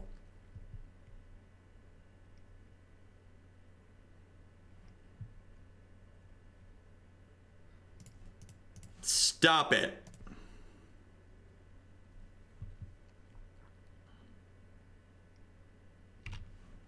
No, I said stop it. And again, just like this matchup is bad. It's not good. And like they stumbled, and having Nahiri in my deck allowed me to punish my opponent for stumbling. It allowed me to have a way to pressure my opponent and allowed me to just actually win the game. Are there any Magic streamers I watch on occasion? The only Magic streamer I really find myself watching in recent memory, that's not true, there's two. I watch Jim Davis on occasion because he streams a lot of Modern, and I watch Holy Shamgar is someone I host on the regular whenever he's online and I sign off. He provides very reasonable and consistent content. Shamgar, if you're a competitive Magic player, Shamgar played on the most recent Pro Tour, I believe. He's provides very good specific feedback. He doesn't moderate his chat quite as much as I would like, but honestly, who moderates their chat as much as I like? So, I don't know that I'm going to write this deck off after this league today, but I definitely think if we play this deck again moving forward, I'm cutting these Rest in Peace from the sideboard. Caleb's okay. Caleb is a great content producer and a great Magic player, but I can't fucking stand his music. Half the time I turn Caleb's stream on, I hear the song that's playing and I'm like, well, this one's not for me. Maybe I'll check back in later. I have nothing but good things to say about Caleb as an entertainer and a content producer. Like, he's very good at both of those, but a lot of the music that he has on his stream, it isn't my preference. And like, it's a very subjective thing. Music taste is very subjective. And that's okay. People are entitled to run their things however they want.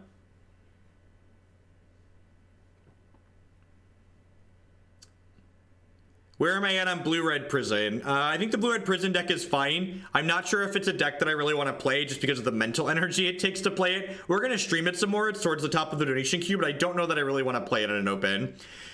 We got the one trophy that I have in this league right now with Sultai Midrange. You can check that deck out on my YouTube channel. We streamed the league that we 5-0'd. I stream most of the leagues. Oh, I have no doubt that Caleb makes a bunch of money while breaking his Twitch partner agreement. I understand why Caleb does what he does. I'm just saying that that's the reason I don't watch his content. People were asking me what other Magic streamers do I watch, and that's why I don't watch him. You can type !donation queue in chat to get a look at the donation queue yourself firsthand. So Supreme Verdict's probably going to be pretty good here, but at the same time, having the Supreme Verdict in my opening hand here is actually pretty bad against the Thought-Knot Seer deck.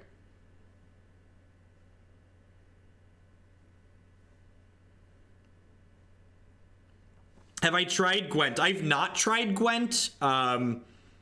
Their developers recently just posted they're taking like a 6-month development hiatus too, so I have no intention of trying it in the future.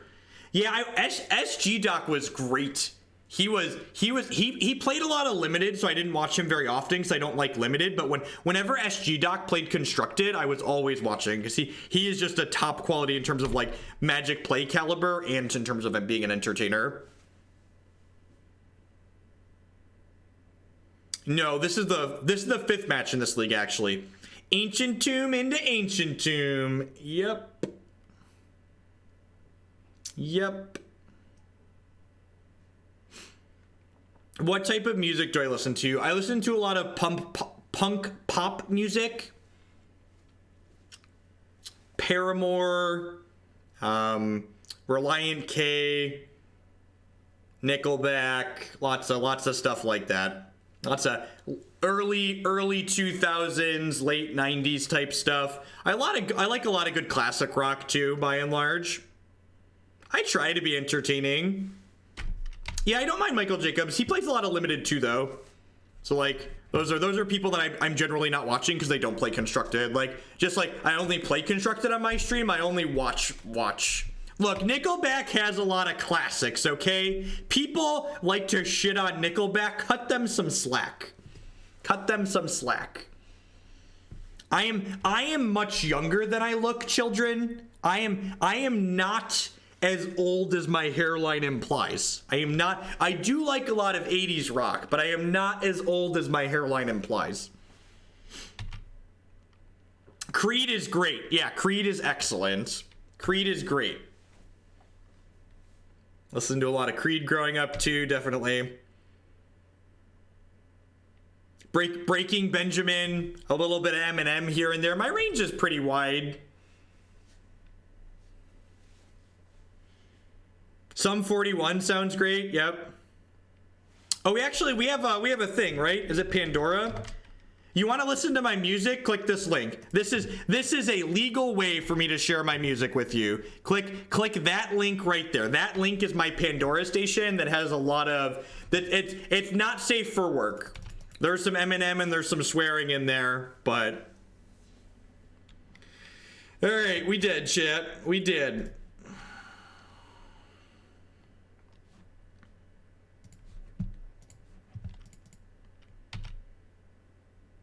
I guess we get 2 looks at a removal spell here. Do you guys want this as a chump blocker? I'm not playing standard. My lovely grizzle humps. Check them out. No, I'm gonna take this. I think I'm in for a chump blocker this turn. I think.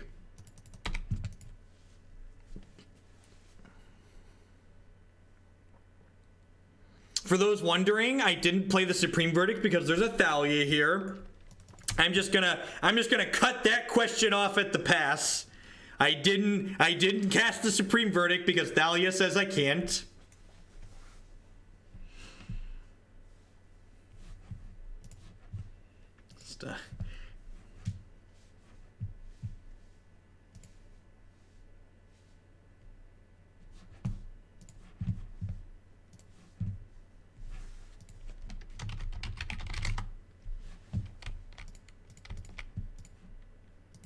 I also listen to a lot of girly music too. Like, what's my workout station in the morning these days? Yeah, it's muted. All right, I'm pulling my Pandora up. My workout station is Lily Allen, The Fear. What is 17 Radio? I don't remember who 17. I don't remember who the band for 17 is, but. A lot of girly punk pop music.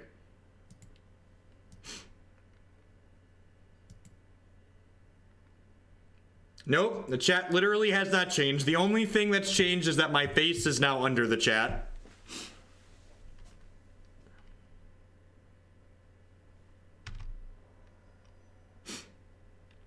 I just don't plan to expand into there's always some amount of people that are interested in standard. I just don't plan on playing. Hello Jeff, happy Sunday. Can I have a timeout please? People on Reddit said we like to. Yeah, definitely. Thanks for the bit, Nicholas. All right, 2 shots at a land, chat. Untapped land, survey says. Yay! We did it! We did it! We did it! Hooray! We did it! We did it! We did it! Hooray! Survey says We did it. We did it. We did it. We did it. I think your face under the chat looks really streamlined and clean. I do too. I like that it gives more space for the actual magic. And let's be honest, people are here for the magic, not my face. If you're here for my face, I've got bad news. It's kind of ugly.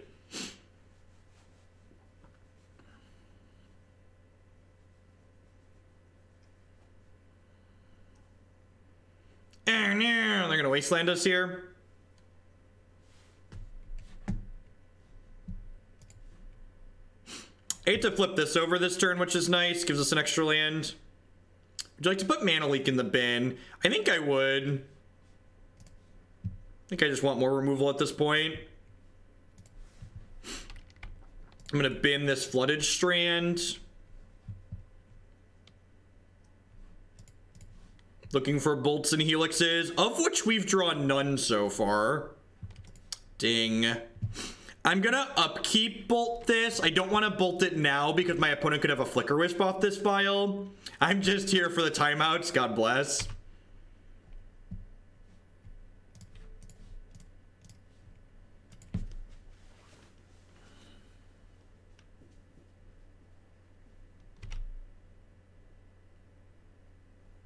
Depending on the donation deck you're playing, sometimes the face is a nice reprieve. That's an A+ comment right there. God, using every bit of the buffalo here, just getting to Spell Snare Thalia is A+. The first Helix we draw will probably lock this game up. That's a good one too. All right, actually, the Nahiri is just gonna lock this game up again, right? We just get to like Nahiri kill you next turn again. Just like having this card in our control deck is so good. It's so good, chat. Do you understand how good having a combo in your modern deck really is? It's quite fantastic. I'm gonna end step bounce this Aether Vial because I would like to get my Emrakul not Flicker Wisped. All right, and I think we should be done here. Let's go get my combo piece. If we had Jace, we could be... To set the bar exceedingly low, I think Nahiri is better than Jace in this deck. And for people that are new to Modern, this is a very low bar. This is not a difficult bar to climb across. Being better than Jace is very, very easy.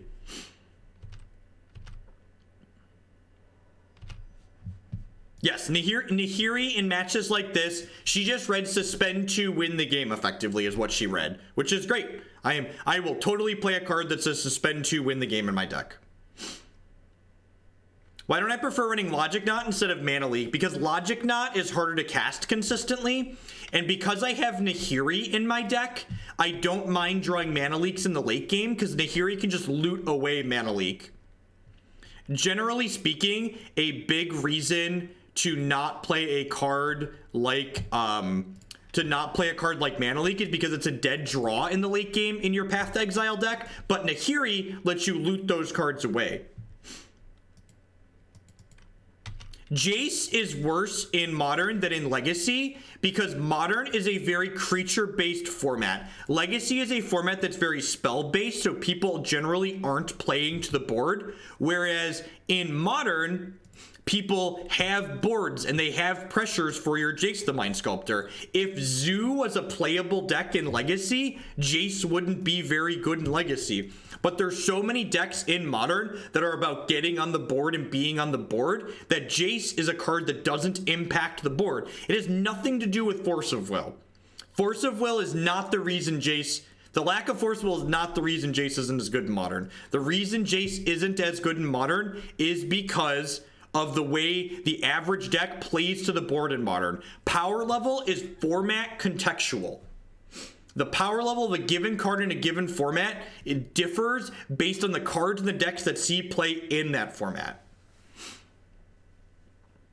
So I definitely don't want these 4 cards. And again, like we talked about these Rest in Peace going away. I think I want one of these two Rest in Peace to be another card for creature-based matchups. Like, honestly, I think maybe I want to Settle the Wreckage in addition to the 4 sweepers I'm already playing. Like, I'm pretty confident that I want 2 Supreme Verdict and a Wrath of God, but having a Settle the Wreckage on top of those doesn't seem unreasonable to me. And these Rest in Pieces have just been pretty miserable. So, like, if this was a matchup where I could, like, turn one of these Cryptic Commands into a Settle the Wreckage, I think I'd be happy with that change.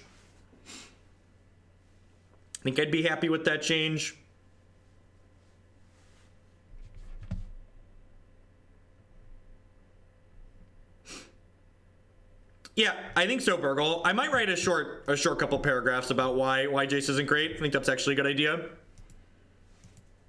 Second Anger and Settle? Maybe is 6 too many? Maybe 6 isn't too many sweepers. So I have this Celestial Colonnade here, but I'm gonna lead on Flooded Strand just in case my opponent has Cat Jesus on 2, because if they play their Leonin Arbiter out, I don't actually have a way to fetch red.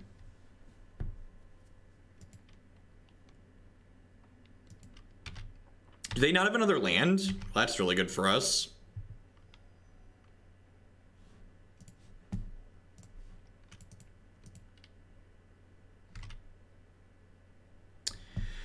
I'm still going to use my fetch land pretty aggressively here, just so I can play around Leonin Arbiter. Because I have this Helix in my hand, I don't mind fetch shocking either. I also like insulating my red sources against a Ghost Quarter potentially. Go ahead and play this Azcanta out. This way, next turn, we can go Lightning Helix plus play a tapped land.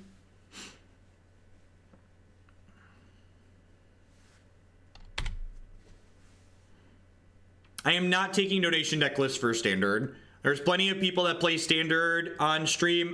Matthew Folks, I believe, is a great Standard streamer. I've heard nothing but good things about him. Thalia is annoying, but not the end of the world. Yeah, that's true too. I don't mind that at all. I have 2 copies of Werter in my sideboard, and they are very good, and I like them. All right, I think I'm just gonna shock this in here. Oh, we're getting Scullered. Okay, sure. This is fine. They're gonna lose probably Snapcaster or Helix here. If they take Helix, we'll play Colonnade tapped. If they take Snapcaster, we'll play Hallowed Fountain untapped, then Helix something here. I think this deck is reasonably well positioned against both humans and Hallowed One. It's part of the reason I like doing it. Is tonight a long stream? I don't know. I'm probably gonna go 4 or 5 hours. My goal is to play 3 leagues tonight, so we'll see. Oh. Well, alright. I will... I don't know why, like, I've only interacted with him a couple of times, and, like, I remember them all being neutralist comments. I don't know why people find the need to tear other people down in order to build themselves up. I feel like a lot of people, like, that's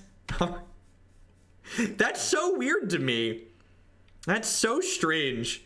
Yeah, that's so strange to me. And like, I guess I just have to take your word for it. Like, I've never had a negative interaction with the first Hicks. I've never really interacted with him. I just know he streams a lot of Standard and seems to do well.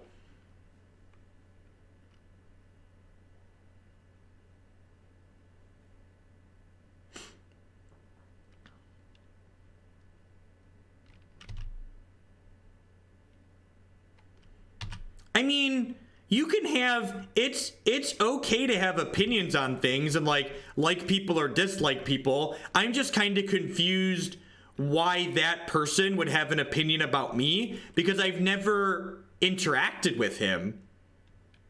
Maybe he came into chat and I timed him out at some point. Well, this is a beating. This is a total beating.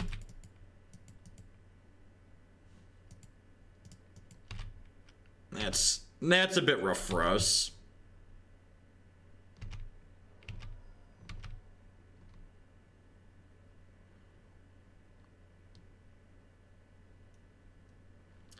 I am genuinely uncertain if you talking about 4 main deck Rest in Peace is a serious comment or not.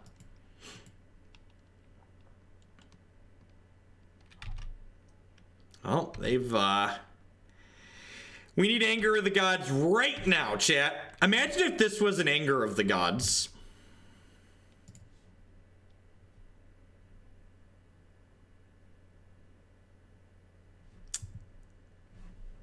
Yeah, we're pretty dead here.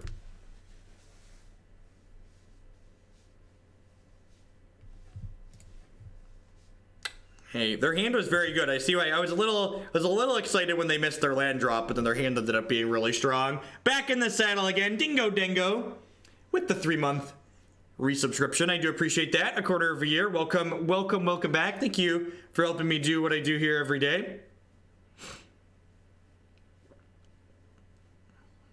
Oh, they have Sculler. Yeah, these should be in my deck.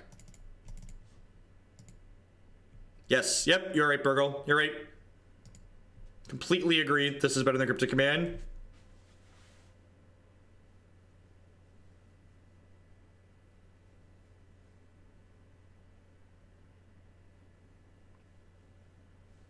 Yeah, it's weird. We live in this weird, if you dislike the things I like, then I take it personally, and I'm taking it as like you dislike me as a person.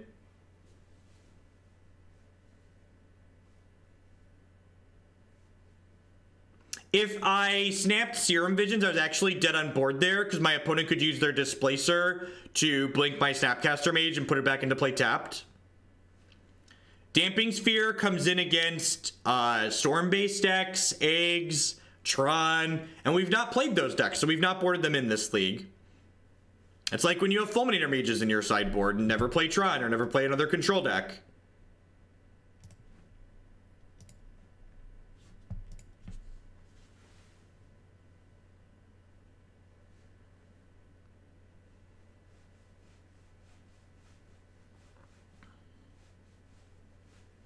So in general, I guess they had Blade Splicer in their deck too, so maybe I should have boarded in Wear Tear from the start.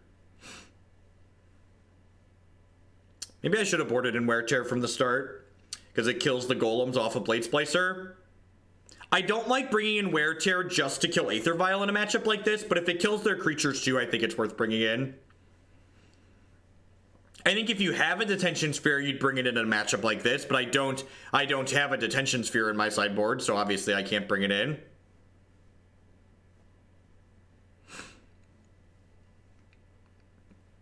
When is Molten Rain better than Fulminator Mages? It depends on what you're looking to do with your deck.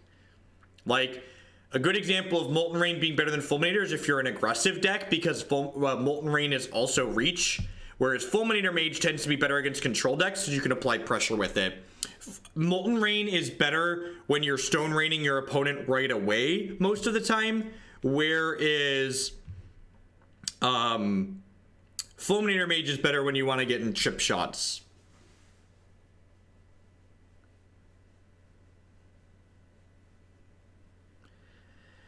Is this hand keepable?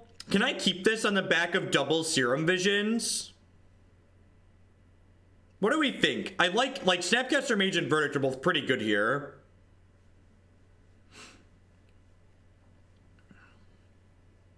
Do we like this hand? I think I like this hand.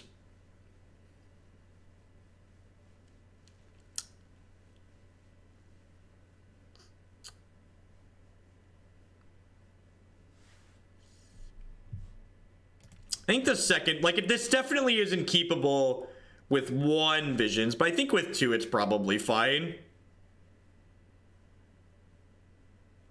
I get what? I get 3 looks with the Serum Visions, plus a draw step, plus I get 5 looks at a second land. We're a statistical favorite to hit a land in 5 looks, he said before missing his second land drop.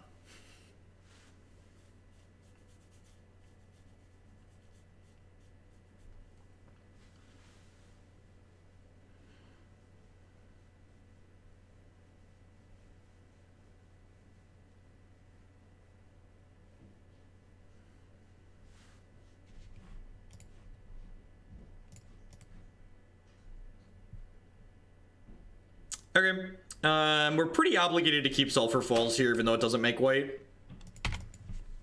Definitely in for that one.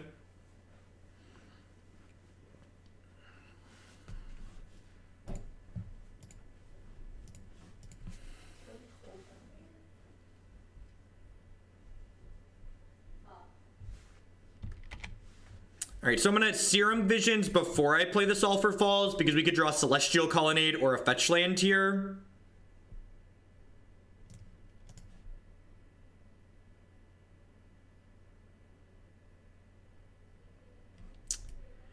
I'm so smart and thin, chat. Whenever that happens, I just feel like a wizard, Harry. These are just top, right? Just like in for Helix, in for Hallowed Fountain. Gosh, play smart, get rewarded. Just all the things. What problem does Direfleet Daredevil solve that this deck has? That's the question you want to ask yourself. Whenever you're suggesting we make a change to a deck that we're currently playing on stream, don't ask me to defend a card to you. Instead, look at me and tell me why we should play the card. Tell me why we should. What does that card do for us in a matchup? How does it solve an issue that we have?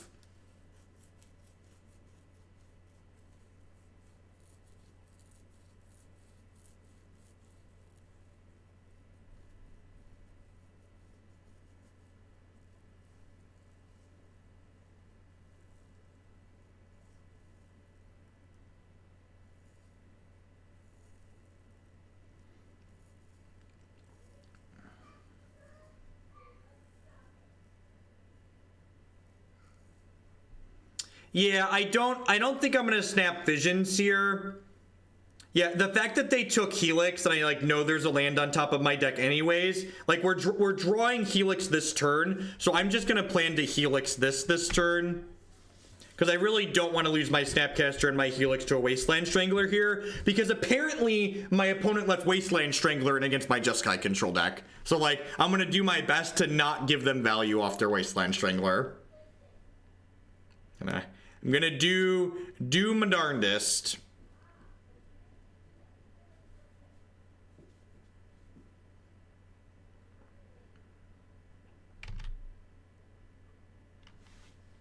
I'm just gonna keep my health total high here.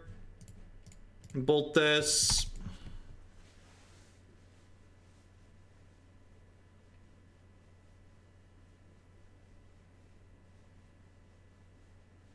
No, I think I just want to kill this. They can't cast Restoration Angel. Flicker Wisp doesn't have Flash. So I think keeping my health total high in this matchup is good. I think the games we lose here, we tend to just kind of get rushed out of the game.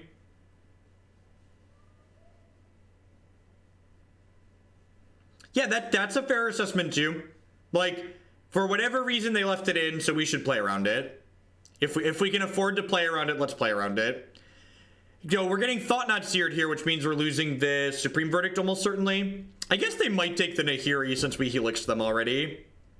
I could see them taking the Nahiri. If they take the Nahiri, I'm just going to shock in this Hallowed Fountain and Verdict them. I don't think the instant speed flexibility of Opt adds enough over the additional cards you see with Serum Visions. Serum Visions is a much more powerful card and lets you see, to set the bar low, Serum Visions is better than Opt in terms of the number of cards it sees. I'd rather see more cards. This is game 3 of the 5th match. So if we win, we'll 4-1. If we lose, we'll 3-2. If they take my Supreme Verdict, I'm going to play Nahiri and plus her. If they take my Nahiri, I'm going to windmill the Supreme Verdict. We're definitely ahead at this point in this game, but these Ship Bears decks have a way of clawing their back in. They're clawing their way back in, so not don't want to let our guard down too much here. This could go either way here for sure. We lost the Verdict. Okay, so and these are famous last words. The opponent's deck generally doesn't play Reality Smasher, so I think playing Nahiri and plussing is okay here. I guess I could also just snap Serum Visions, but at the same time, snapping Serum Visions is really bad against a second Thought Knot Seer, and I think they're more likely to have a second Thought Knot Seer than they are to have a Reality Smasher next turn. I don't know if I want to discard any of these cards in my hand. I think I'm pretty happy with all of the cards that I have, so I'm just going to keep them.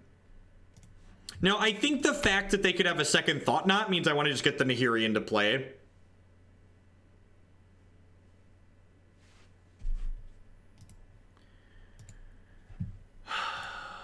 Don't tell me things that are deterministic when you can't prove if they're deterministic or not. Did you see how I used non-deterministic wording, Blaze, when I said they usually don't or they likely don't? I didn't say definitively they do or don't play the card. It's very easy to just not talk definitively about things that you aren't familiar with. It's okay to just say, I don't know, or it could or could not happen. Like, we don't know. I didn't minus her because she didn't have any legal targets. You should read Nahiri.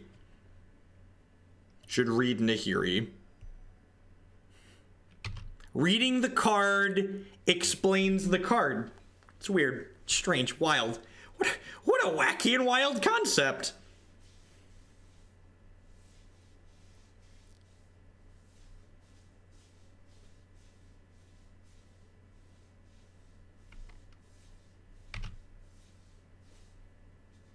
I think Karn seems fine. I think Teferi is kind of slow and clunky. I think 5 mana playing 5 mana is a lot of mana in Modern. I'm just gonna cash my Nahiri in here.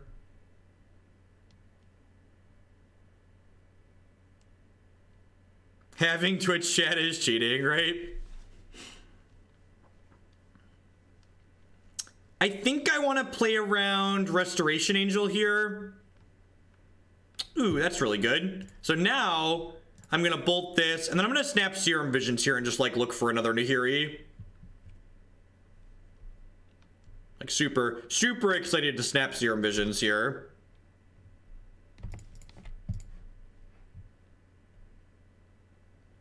I'm not gonna be playing any more Pauper on stream. It's just not popular enough as a format in terms of like the demand for content. It's hard for me to justify spending time playing Pauper on stream when there's so many people that want to see Modern and Legacy. So I don't think we're going to be playing that more in the future.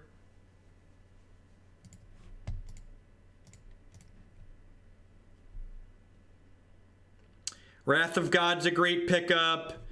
Honestly, the land's pretty good too. And so is the static. Yeah, I'm just like... Now, I'm going to bottom the Staticaster because I have the Wrath of God. Yeah, let's do that.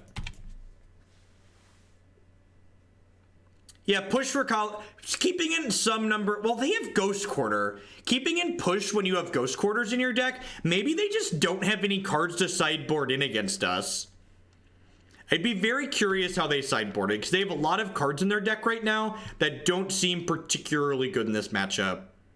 You know what?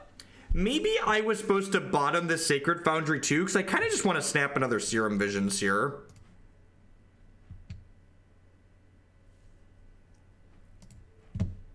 I have not played Grixis Reveler in Legacy. We played a Temur Reveler decklist a little bit, and we've played Blue-Red Burn. Maltmeister with the brand new Twitch Prime support. Thank you very much for that. I do appreciate it. As always, subscriptions are the best way you can support what I do here, so thank you for helping me do what I do every day. I do appreciate that.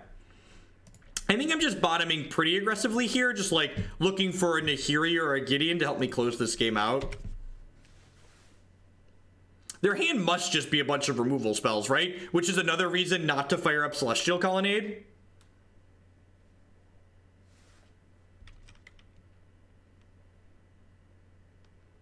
It's nothing personal against Pauper. Like, Pauper generates okay gameplay. I didn't mind the gameplay of Pauper. It's just, statistically speaking, based purely on viewer numbers, it's just not particularly popular.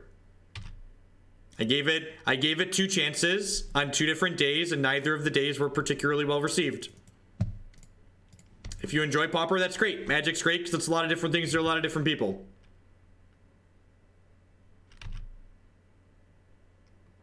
I assume this is going to get Fatal Push. They have Path to Exile in their deck too. Sure. Sure.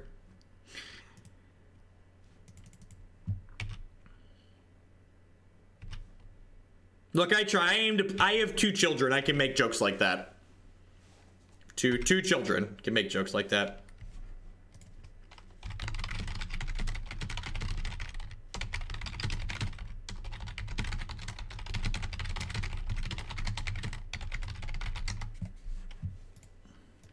You got me. You got me. My hand is also all removal spells, opponent.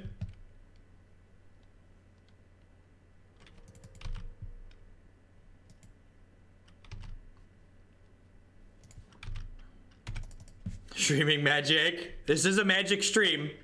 We're going to do more Hearthstone at some point in the future because I'm really enjoying Hearthstone, but we are primarily a Magic stream. That's not going to change. I'm not cracking this fetch land.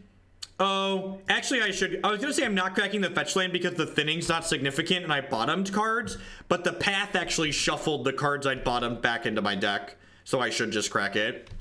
Yeah, I'm going to keep the Scalding Tarn for Nahiri. I think getting 7 lands into play is okay.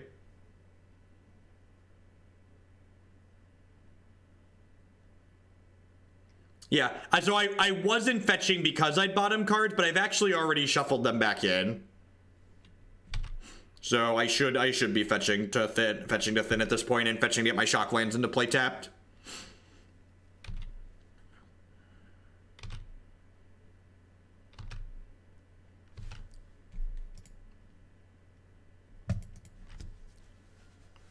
I don't know. The Hearthstone streaming segment is pretty saturated, right? Like, I would probably have to be one of the top Hearthstone streamers to make more money than I'm making doing Magic stuff now.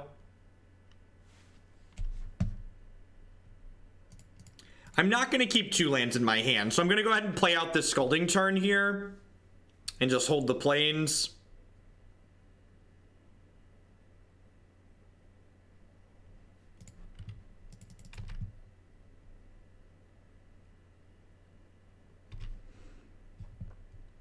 Every card you put in your Modern deck that costs 3 or more mana comes at a real cost.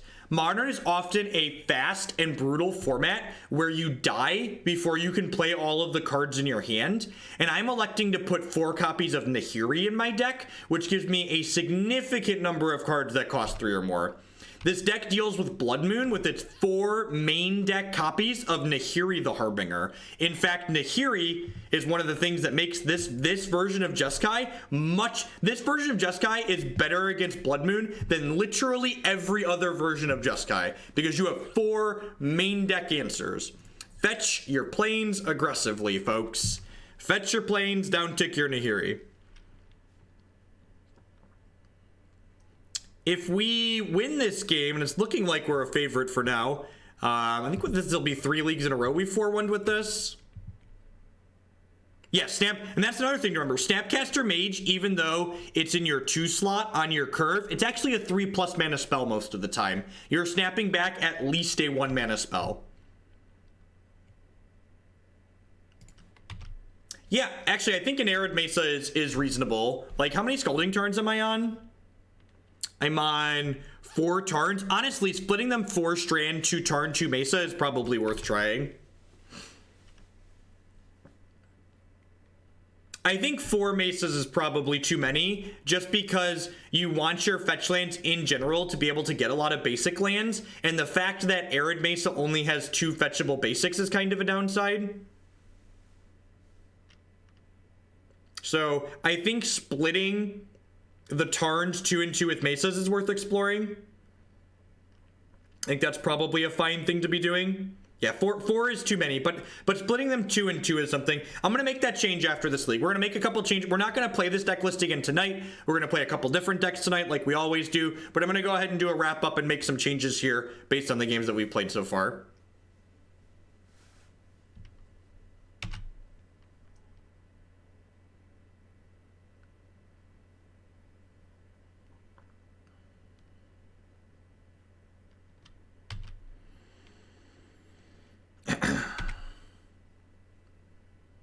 There's a deck list on your screen. If you're on mobile, you could type !deck in chat and get a link to a deck list that way. There are lots of ways we enable you to help yourself.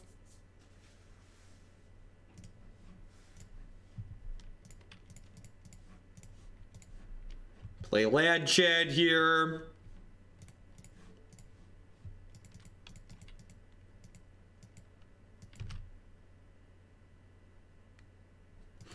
I mean, Arid Mesa still gets blue mana. All of your fetches get all 3 of your colors. And honestly, when you're fetching basics aggressively, a lot of the time you want Plains and Mountain, because Plains and Mountain are the basic lands that cast your removal spells. Having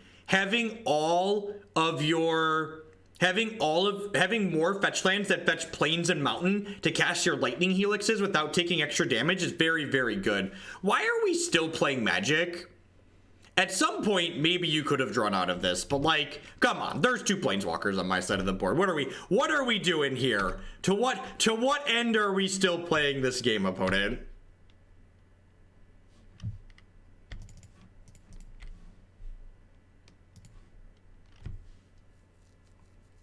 If you're watching on Xbox, you should get a real computer.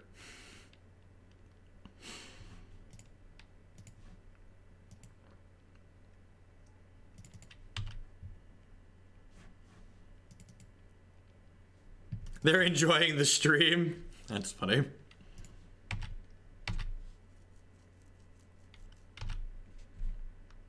I think Nahiri makes this deck better than not playing Nahiri and Jeskai. That's why I'm playing Nahiri. Hey, Blaze XXII, thank you very much for the Twitch Prime support. There's a lot of excellent people streaming on Twitch right now, so I appreciate you choosing to put your Amazon Fund money towards my channel this month.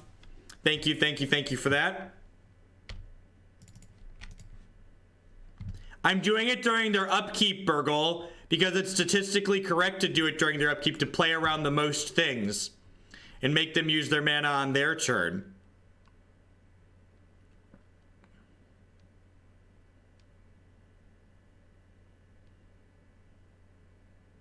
I have 4 sweepers in my deck list, so I'm not sure why you're asking me, do I think 3 sweepers is too many? I'm playing 4 because I think 4 is a good number. In fact, one of the changes I'm going to make to my deck list after this match finishes is I'm going to add at least a 5th sweeper to my deck, I think.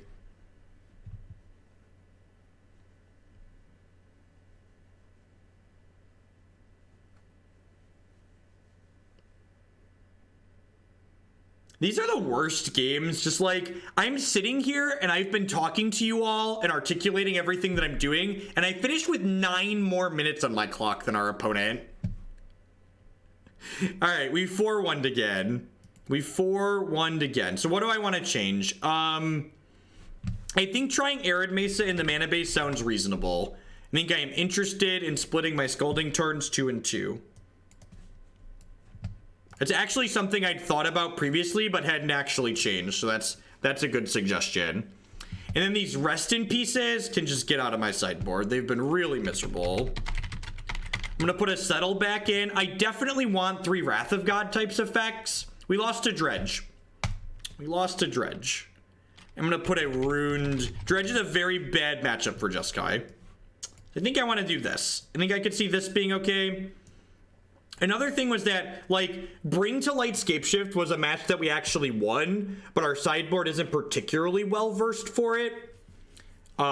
We actually had Path to Exiles in our deck still against them, because we have... So against... And this is good notes. For people that are wondering on how to build sideboards, this is a good way to think about sideboards. So I want to think about matchups. So, Bring to Light Scapeshift, I have a minimum of 6 cards that I want to sideboard out. Which means I need 1 more card in my sideboard for that matchup potentially, because I only have 5 sideboard cards with this configuration that I want to bring in. Which means if Bring to Light Scapeshift is a deck that I want to have a good plan against, I want 1 more card out of these 10 to be a card that I can bring in against them. So that's one way to think about it. So maybe one of these other cards I might change to something that could come in against Bring to Light Scapeshift. I don't know if that's a matchup that I really care about beating explicitly. So we'll see. At any rate, I think off the cuff after playing that league, someone in chat commented, this is actually a good point, that we lost our 1 match to Dredge. And my response was to cut the Rest in Pieces from my sideboard. So Modern's a matchup where you punt some number of matchups regardless of what deck you're playing. And Dredge is a matchup that's hard enough for this deck that I don't think having 2 Rest in Pieces in my sideboard really improves the matchup. And Settle the Wreckage and Rune Talo are cards that are okay against Dredge, but have more applications in other formats, in other matchups. So I'm going to ask, how often do you expect to see Bring to Light Scapeshift? Bring to Light Scapeshift top 8 at the last Modern Open, and at top 8 at the last Modern Grand Prix. I think it's a very reasonable deck in Modern right now. Sphinx's Revelation, you just suggested including a card to gain health against aggressive decks. Paying 5 mana to gain 2 health against an aggressive deck is not a winning game plan. That's a losing game plan. That's far too much mana. If you want to have extra game plan, you should play another Lightning Helix or something like that. Honestly, the Staticaster might not be good. I could see the Staticaster, someone said another Halo. Rune Halo is good in a lot of matchups. I think this card is great. It's good against Hallowed One. It's good against... Yeah, I'm just going to throw another one of these in here. I'm going to cut this tentatively for now. I'm going to put another Rune Halo in my sideboard. And then that gives me 6 cards to board in against Scapeshift. Look at that. Nice and clean. 6 cards I don't want, 6 cards I do want. All right. Next deck of the evening.